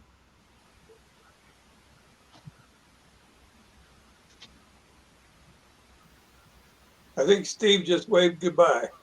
I can't hear you, Tom. Your mic's off. I'm just typing a message to Mike. Can you hear me now? Yeah, we can hear you now. No, I didn't want to talk. I was just typing a message. Okay, I thought I saw you want to speak. So you move your lips while you're typing, Tom. He's reading it as he's proofreading it. Okay, sorry about that. I'm sorry. Mike, I'm on my phone, so I'll send you a PM when I get off of here. Yeah, that's fine. Just I don't want excuses, Mr. Miller. I want your address. You're going to build one of these things. It'll take you back to when you were 10 years old, man. Hey, Peter, when I say Delta Dart, that's what they call them up in Michigan. It might be the AMA Cub or the... okay. Hold on 1 second. Because when you talk about Delta Dart, I'm just going to share a screen here for a moment. I've heard of a Dodge Dart. No, that's your Delta Dart. Yeah, that's it. That's it right there. That's it. I want to see Delta Dawn.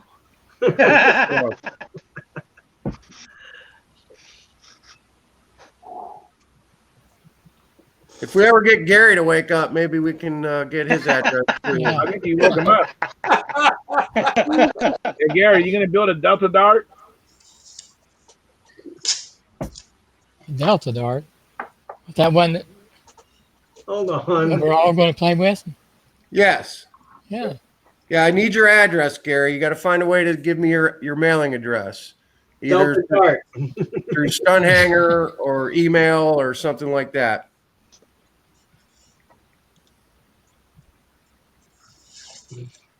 So let's see. We got Tryon, John, Bill, Eddie, Tom, Peter, Charles, Gary, myself. That's nine. I've got a bunch of them, so you don't need to send me one. Oh, I don't need to send you one. Okay, that's good because I think I have 11 kits and I just counted 8 guys. So, About Phil, did you count Phil? He's not on here. Yeah, He's Phil can trying have to. one. Yeah, Phil can have one. If Trying you can. again.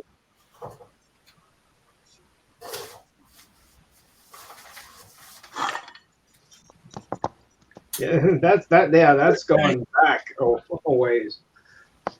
There's Lynn. You got to get him in this. Yeah, right. Len Burrell. Yeah, he's got one. I think he told me already. Yeah, Len's already got it. So I'm expecting messages from Adia here in the next day or two, John Miller. Oh, yeah. Hey, John. Charles, you can just text me. Hey, John. Yeah. I got a question. You probably could remember. What's a Lincoln log wing? Oh, Lincoln log wing is kind of it's a little cruder version of the Millennial wing. Because Bill has got this. Was that Baby Ringmaster? And he was asking. Flight Streak. Oh, was it a Baby Flight Streak? Yeah. he was wondering how he was looking at the construction of the wing and what it was called. And what I said was like a Lincoln log, but you know where the spar's got a notch halfway down, and it's like it's let's say it's like a 1-inch spar, but it's got a notch for every rib that's about halfway down, and then every rib has got a corresponding notch that fits into that central spar. Is that Lincoln log or is it not? No, that's not. Oh, okay. That's not Lincoln log. You build. You have stand ups, just like with the Millennial Wing. You know that, and you set your height for your stab and your trailing edge and your leading edge. You can't do that with like a flight streak because it has that big heavy leading edge. No, So he had some kit. It basically was a kit, and the central spar was like a 1/8 inch, by whatever length of the wing was. And at each rib location, that spar has got a notch in it, and then each corresponding rib has got a notch that fits into that one central spar. Right. Was that a D tube then? We were trying to figure out. No, it's not a D tube, right? I don't know what they call it. Maybe egg crate. It's kind of like that. When I built the twin flight back there, that orange thing in the back there, that has that type of a main spar in it. Yeah, it's kind of like the rear spar on your JB Special. Yeah. But that's actually part of the jig system. It holds it up off the table. Right. But he's talking about the same thing where you got one notch going down into the other. Yeah, you're not halfway on both. Right. Okay, I thought it was Lincoln log because it was like it put together like your kid's Lincoln log where you had the notches that just lined up and. Yeah, no, that's not what I remember the Lincoln log being. Tom Morris, I think, was the one that came up with the Lincoln log setup, and he also came up with the Millennial Wing later. I do like the Millennial Wing type of a build. All right, so Bill, that's not a Lincoln log wing. Bill, Gary?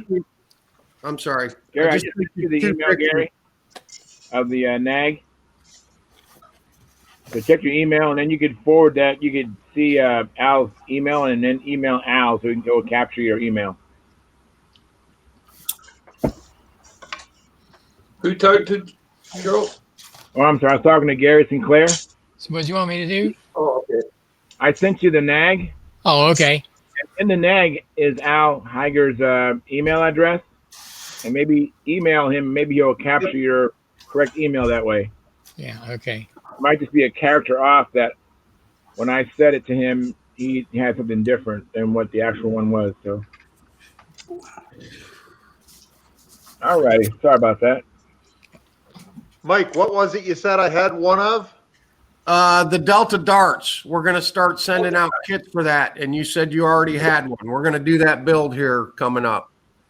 No, actually, you said you had one ear. Oh, yeah, I have one. Okay, I'm good. I have one. You were late coming in, but I just want to tell you real quick. Team Lonky swept the King Orange. Sam won intermediate, and I won Good stuff. advanced in Pampa. That's awesome. Well done. Good job. Yeah, it looks like Sam's hot on his tails, or on his tail, I mean. Too. Yeah, you better take away all those good airplanes you're getting for him. He's gonna beat you soon. Yeah, you're right. Well, I already told the other guys. I'll repeat it just so you can hear it. You remember that Cardinal I got in that deal up in Kentucky with all those airplanes? Yeah. I took the double star off it and put an LA-46 on it. I flew it Friday in practice and used it in profile to take second. Sam liked it so much, he put some practice flights on it Saturday night, and he flew it Sunday in Pampa and won the damn thing. Good for him. That's Yeah. awesome. Good flying Good little stuff. plane. So he likes flying that, does he? Oh yeah, yeah. That's good. See, he's getting a little stronger too. So now he can fly an LA-46, and it seems like he's able to handle it. That's great. Yeah, he's Good. I've Good already stuff. told him he's going to get better airplanes. He's going to get better airplanes. So that is outstanding. and Good to hear. I forget who said it to me there. Somebody told me, they said, "Hey, Mike, you know, you're doing pretty good. You're really starting to progress." And the first thing I thought of was, isn't it funny? The more money I spend, the better I get. Yep. That's all it took was getting PAs and into PA pipe ships, boy, and my scores went way up. Hey, good equipment goes a long way. I think you're absolutely right. I'm finding that out. I hope to find that Mike, out next good year. equipment is just easier to fly. That's all there's to it. Yeah. What's up, John? Yeah. Check on the bottom there. I put my address in there. Hey, I got a quick question for you guys before I get off here. I've got 3 Super Tigers. Super a Tiger 46, what? a Super Tiger, a 46, a 51, and a 56. The 51 does not do it, but the 46 and the 56 at top dead center, you can see underneath the piston. Sub-induction porting. Yep. I just didn't know because I could look in there and I could see the deflector shield on the back, so I know the piston was in right. I just didn't know if that was common for them or not. That's common for a lot of those engines. Because the 51 doesn't do it. Well, I never was a big fan of. I was never a big fan of sub-induction on a stunt engine, but I guess there are people that have made them run. Yeah, the 56 has the ears come down and you can only see where on the either side of the ear, but the 46 is just straight across underneath it. And I had one that was like that I bought off eBay. I forgot what it was. I can't remember what it was now, but it didn't look right. So I found out the head and liner and all that was put on backwards. Somebody took it apart and put it back together backwards. So I took it all apart, cleaned it up, put it back together, and it works fine now. Imagine how much compression you got when it's built right. You know? Yeah. But Hey, anyway, Peter. Yeah. I need a mailing address, not an email address. Oh, okay. I'll put it up there. But the 51 is a Schnurl engine, isn't it? The one that you have. No. You're thinking of the newer 51. Is it a newer 51 or an old one? He's got the old one. Okay. Oh, okay. Yeah, I got that. That's the newest one. I got the 51. Yeah, that's the old. The V51. That's a V. The 46 is a G21. Yeah. And the 56 is the V. But that 56 doesn't have muffler lugs, huh? No, the only one that has muffler lugs is the 46. Okay. Yeah, I have the 56 like that last one you mentioned, but I've never ran it.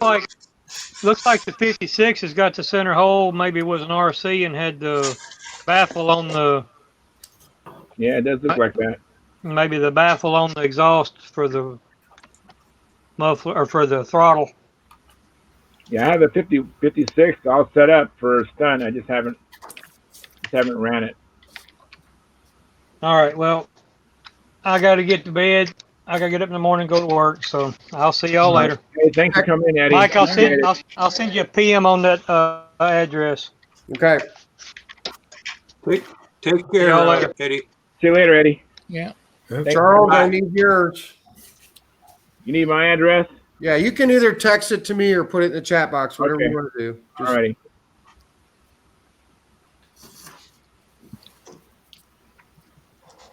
So let's see. Leonard's still there. Yeah. Phil has disappeared again. Len, what you been up to, man? Can you hear us? He's got his mic He turned fell on. asleep already. He fell asleep already.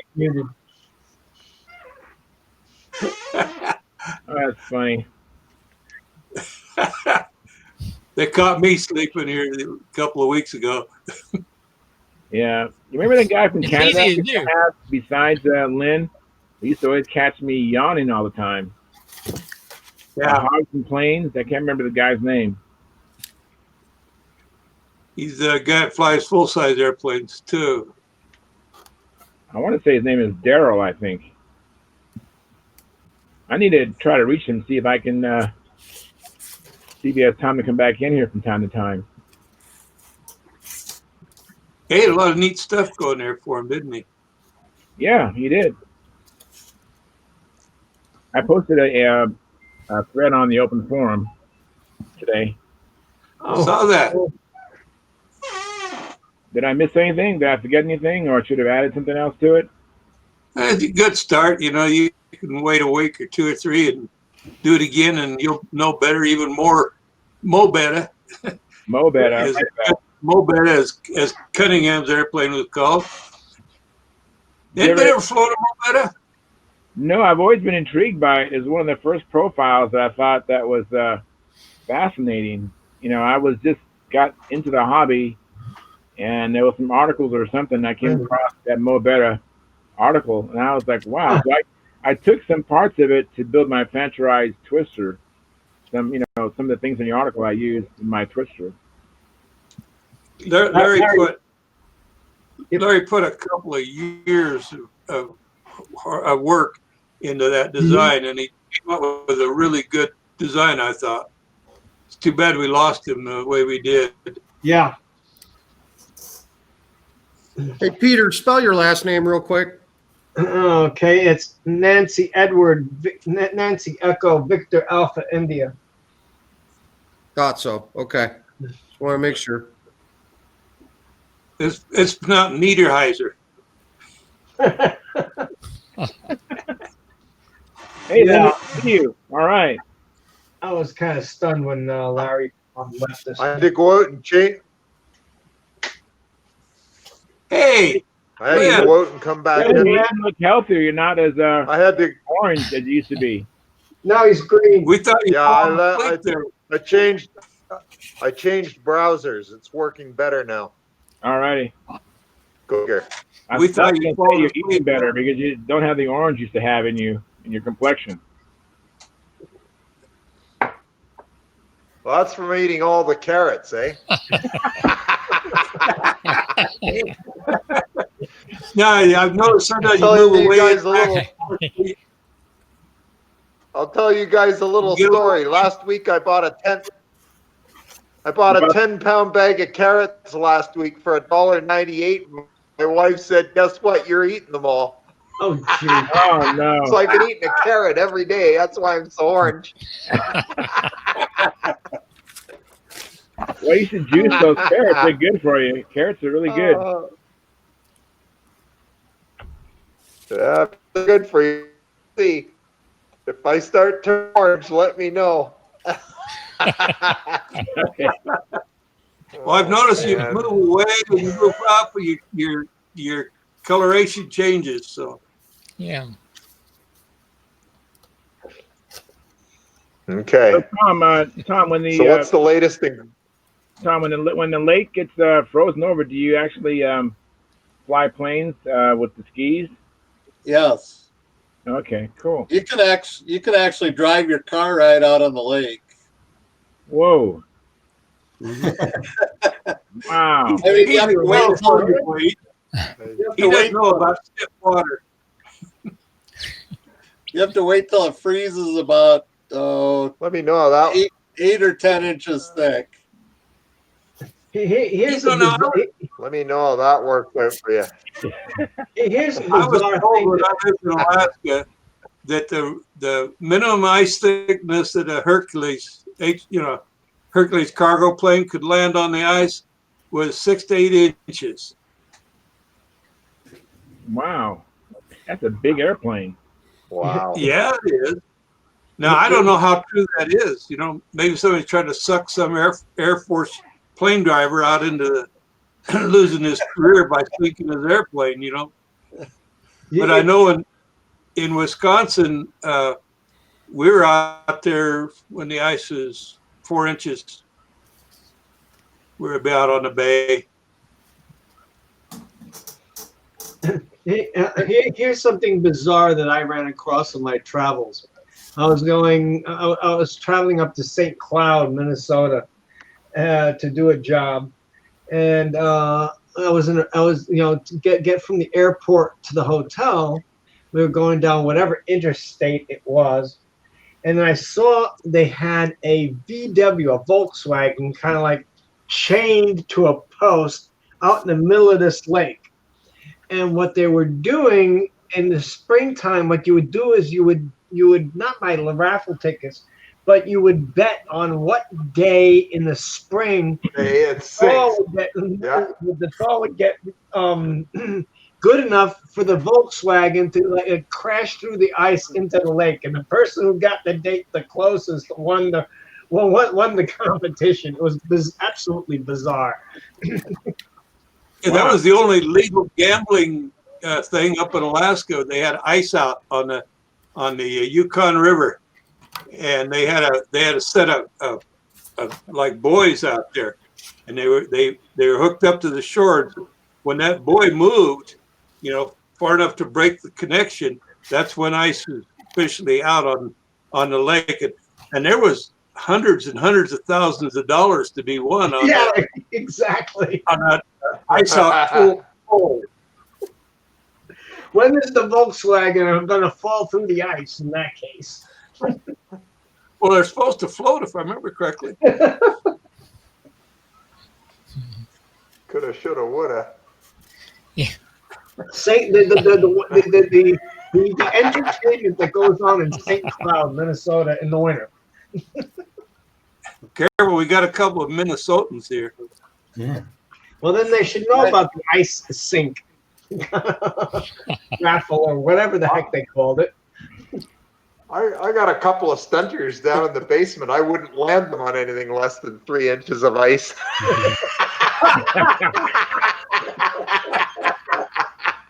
Hey, there's Phil. Did he lock up again? Oh, there he is. I saw him move.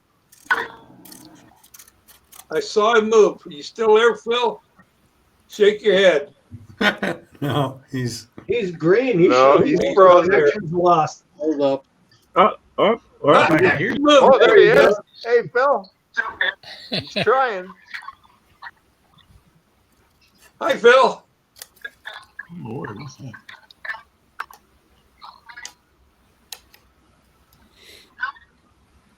There is something all right. It's a good connection.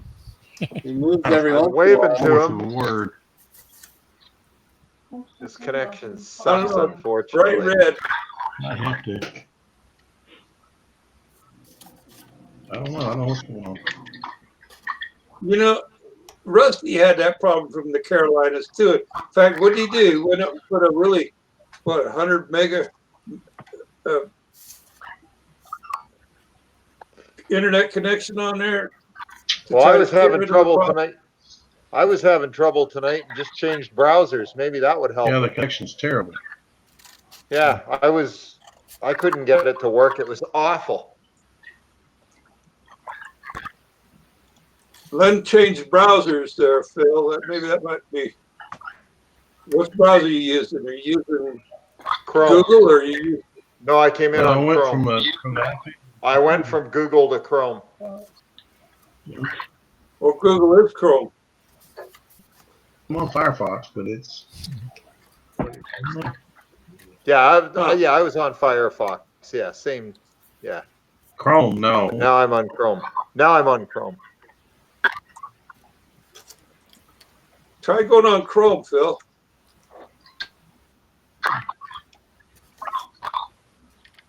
Give it a shot. All right, Charles, I'm going to try and share this. Let's see if it'll work. All right. Awesome. Here's a plane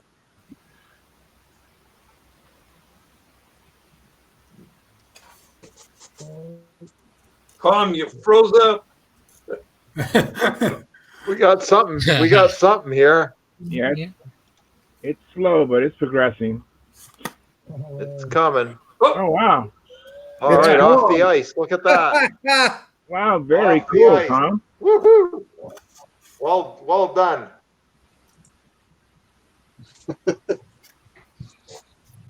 Nice. Well, that thing looks pretty fast. That's a ducted fan plane. Okay.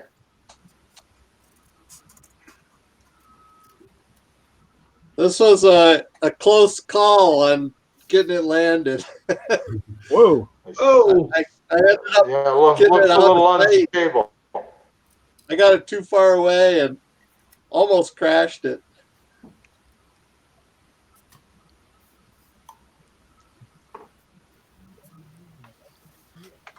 yeah, it is far away.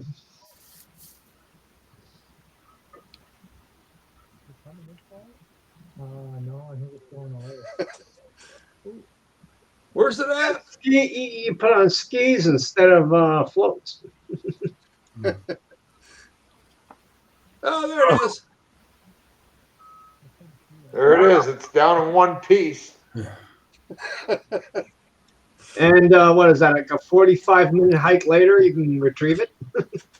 Actually, I was able to just drive it back on the ice. Ah, Oh, good. I didn't walk on the ice until I saw people driving on there with cars and that. I'm kind of chicken when it comes to the ice. it's perfect for control line. I mean, as long as it's thick enough to stand on, what a smooth surface to take off from. It's as good Yeah, as but that. it's hard if you crash. Hey, so Yeah, is that that's true. fault. Yeah. It's a harder surface than asphalt. Well, if you get your Yeah, same deal. steel lines and you get them wet, what do you do? Can you dry them off or? You crashed. Um, The air will dry them off. Yeah, you just go out when you have a rag in your hand as you're walking away from the airplane. Just grab the lines and just wipe them as you walk. Wipe them. If it's cold enough, they don't get wet. They just don't. Snowflakes fall That's off. right. You guys are scared of a little ice. I'll tell you a crazy story. What my dad used to do with his buddy in Detroit. I probably mentioned to you before that my dad has built a couple of gyrocopters, a couple of Benson gyrocopters.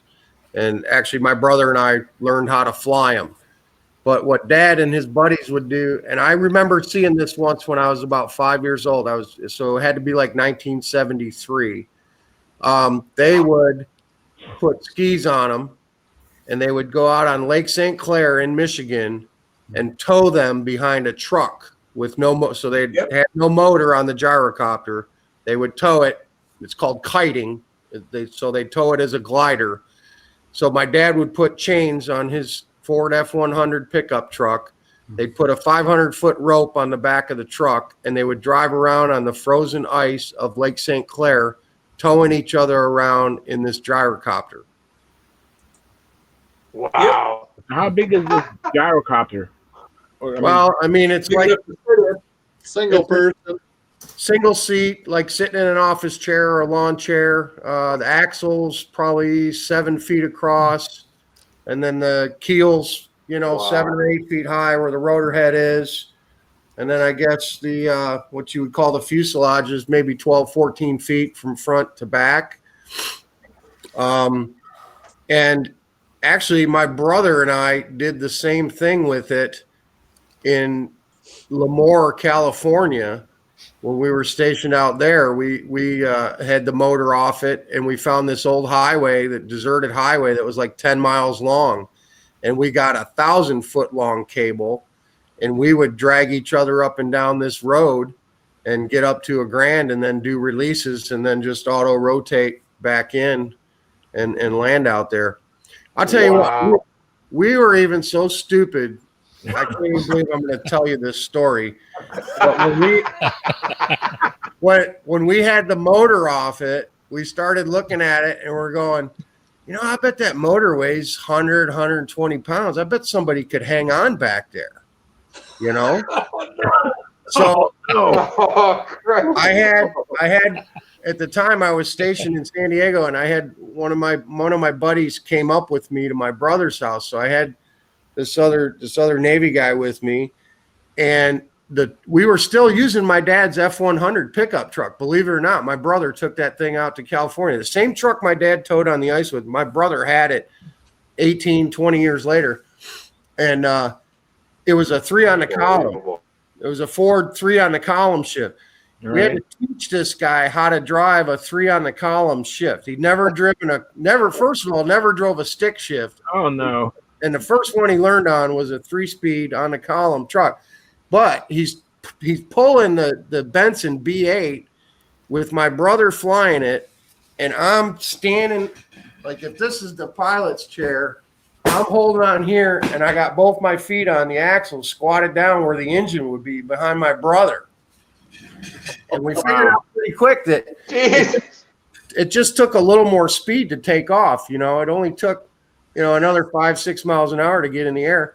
And the first couple flights were conservative. We were just 10, 15, 20 feet kind of screwing around. But once we got comfortable with it, we on, that 500 foot of rope, we were going up 200-300 feet, man. And just the guy in the back was holding on. And then we traded places, and I flew it, and my brother hung on the back. And then my buddy was like, I want to ride. I want to go too. So my brother drove the truck, and I put my buddy on the back, and stupid stuff, man. I know. Oh, shit. But we were in our 20s, man, and just fearless and live forever. Indestructible. Yeah, indestructible. Unbelievable. It never crossed our mind that we might fall off. You know what I mean? Not a chance. He's gonna hold on. Yeah, You might die. it just never crossed our mind that we would fall off or that something would happen, And we did that 6 or 7 times, man. Wow, it's amazing. Man, it's not an issue until you think about it. That's true. Well, that's like a lot of kids, and myself included, back in the day when we were stupid. And in the wintertime, we would turn around, and the city buses would come along, and we would grab onto the bumpers. Oh yeah, go shagging. Yeah, we called bumper shining. We called it shagging in Michigan. Yeah, we did that too. But I can't believe I just bumper shining.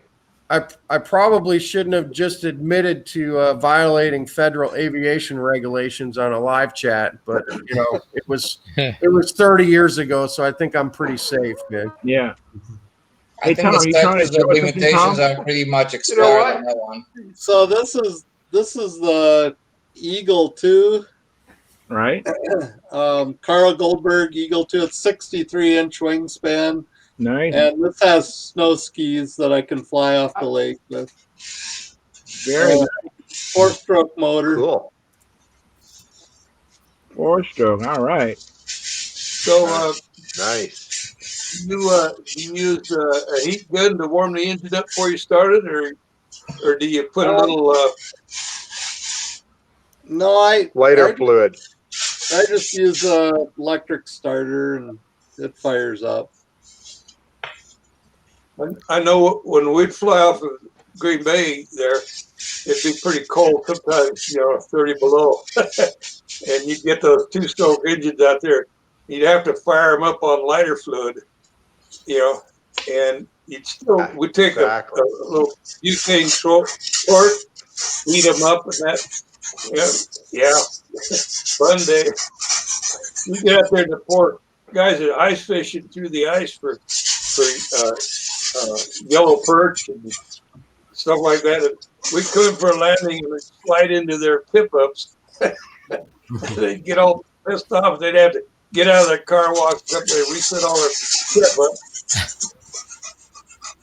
Yeah, Mike wants to say something. Go ahead, Mike. I want to share a picture here real quick of the Benson. Is that coming through? Yep. Yeah. Yeah. So Wow. Look at that. That's a Benson B8. It was designed in the 50s and, you know, made all the way through the 80s. You could buy that from Igor Benson, either pre-drilled and ready to bolt together, or you could buy components a little at a time That is cool. and drill them yourself. And that's what my dad did. My dad bought a little bit at a time from Igor Benson, and then bought a Sears Craftsman drill press and drilled all the holes for everything himself. And he built that thing in our Wow. basement in Detroit. So you can see Did he get- Awesome. where the motor is back there. Without the motor, you hook a tow line to the nose of it with a release on it, and you can either drag it behind a car, you can put it on floats and take it behind a boat on the water, you know, and tow it as a kite, because the engine is not hooked Wow. to blades.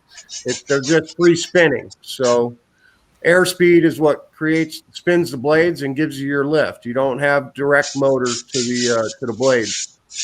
But I yeah, was going to ask Phenomenal. you a question on that, Mike. I'm I sorry. know- I was going to ask you a question about that rotor, because there was an option to put power to the rotor to spin it up before you gave it the gun, and you get a shorter takeoff. That is correct, John. There is an option called a pre-rotator, is what they call that. So you've got a cable that runs off a cam on your engine, off a gear on your engine, and runs up the mast. And then you got a big gear up there and another gear off the cable, and that's a pre-rotator just to get them up to speed. So yes, you can get off the ground a little bit faster. Let me see. I was actually quite impressed when I watched one at the Oshkosh years back. He revved up that pre-rotator, and when he took off, I mean, he didn't roll very far before he was airborne. Tryon, can you mute your mic? Trying good. Okay, sorry about that. That's okay. Actually, guys, it's 11:55. I should go to bed. I gotta go to work tomorrow. Is that That's late been already? fun. Good night. Hey, good night. Yeah, Bye. I gotta go too. I gotta go too, guys. All righty. Go. I'm gonna Hold on, Okay, John. John, hold on 1 second. I got one right. more I want to show you because this is so crazy. And if you guys have never seen this, you're gonna love it. So they made an option. Look at the one on the right. You can hook a mast to an aluminum boat. Oh, I saw that. Yeah. So he's being towed behind. He's being towed behind another boat in Cypress Gardens, Florida. And then there's another Benson up there on floats that's motorized. Could you imagine Tom cruising around your lake with something like that, man? Wow. Be a fast troll, wouldn't it? How fun would that be? How fun would that be? I've been never watching a seen lot of anything Red like it. Green episodes, and that seems like something he would try. Yeah, but he'd have duct Wow. tape on it. Yeah. Wow, that is amazing. Yeah. That is I've never crazy. seen anything like that. Neither have There's I. actually a video. There's a video you can find on YouTube of a couple, and now they were over in England, but there's a film in the 60s of a couple doing that exact boat thing with the aluminum boats. You can find it on YouTube. You can actually see one flying. Wow. I wouldn't put my enemies in that thing, let alone my friends. Yes. What do you got there, Tom? Wow. This is Aventura Ultralight that takes off and lands in the water. Is that yours? Yeah, that's mine. Nice. Cool. Well, guys, I gotta go. We'll see you Take there. it easy. All righty. Take it Thanks easy, for coming John. in, John. Yeah. My See you pleasure. Friday. I always enjoy it. See you Monday. Okay. It is Monday.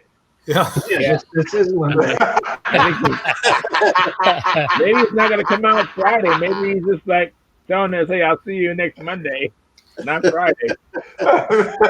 I think he'll be here Friday. Well, you know, it's almost 9 o'clock, so we can still continue, but let me go ahead and cut the stream. Okay. Anyways, thanks for everybody for showing up, and thank you for the guys on the chat. We had Jack and Jeff and Phil and I guess that's all we had tonight. But they had some good dialogue coming on, and then Tryon started off this video chat with the competition results reports, and then Mike brought in some. Mike Lonke provided some pictures of King Orange, which was awesome. And at the height of our show, we had 20 concurrent viewers. Oh, It's dropped down to about 8 right now, but it's been a really good show. So I want to encourage everybody to like, subscribe, and share. And don't forget we do have the memberships for the for Stunt Hangar, and we also have the super chat. So we'll be back again Friday, same time, same channel. Thanks for showing up, and we look forward to getting back together again. And let me get ready to close this stream here. Just give me a second.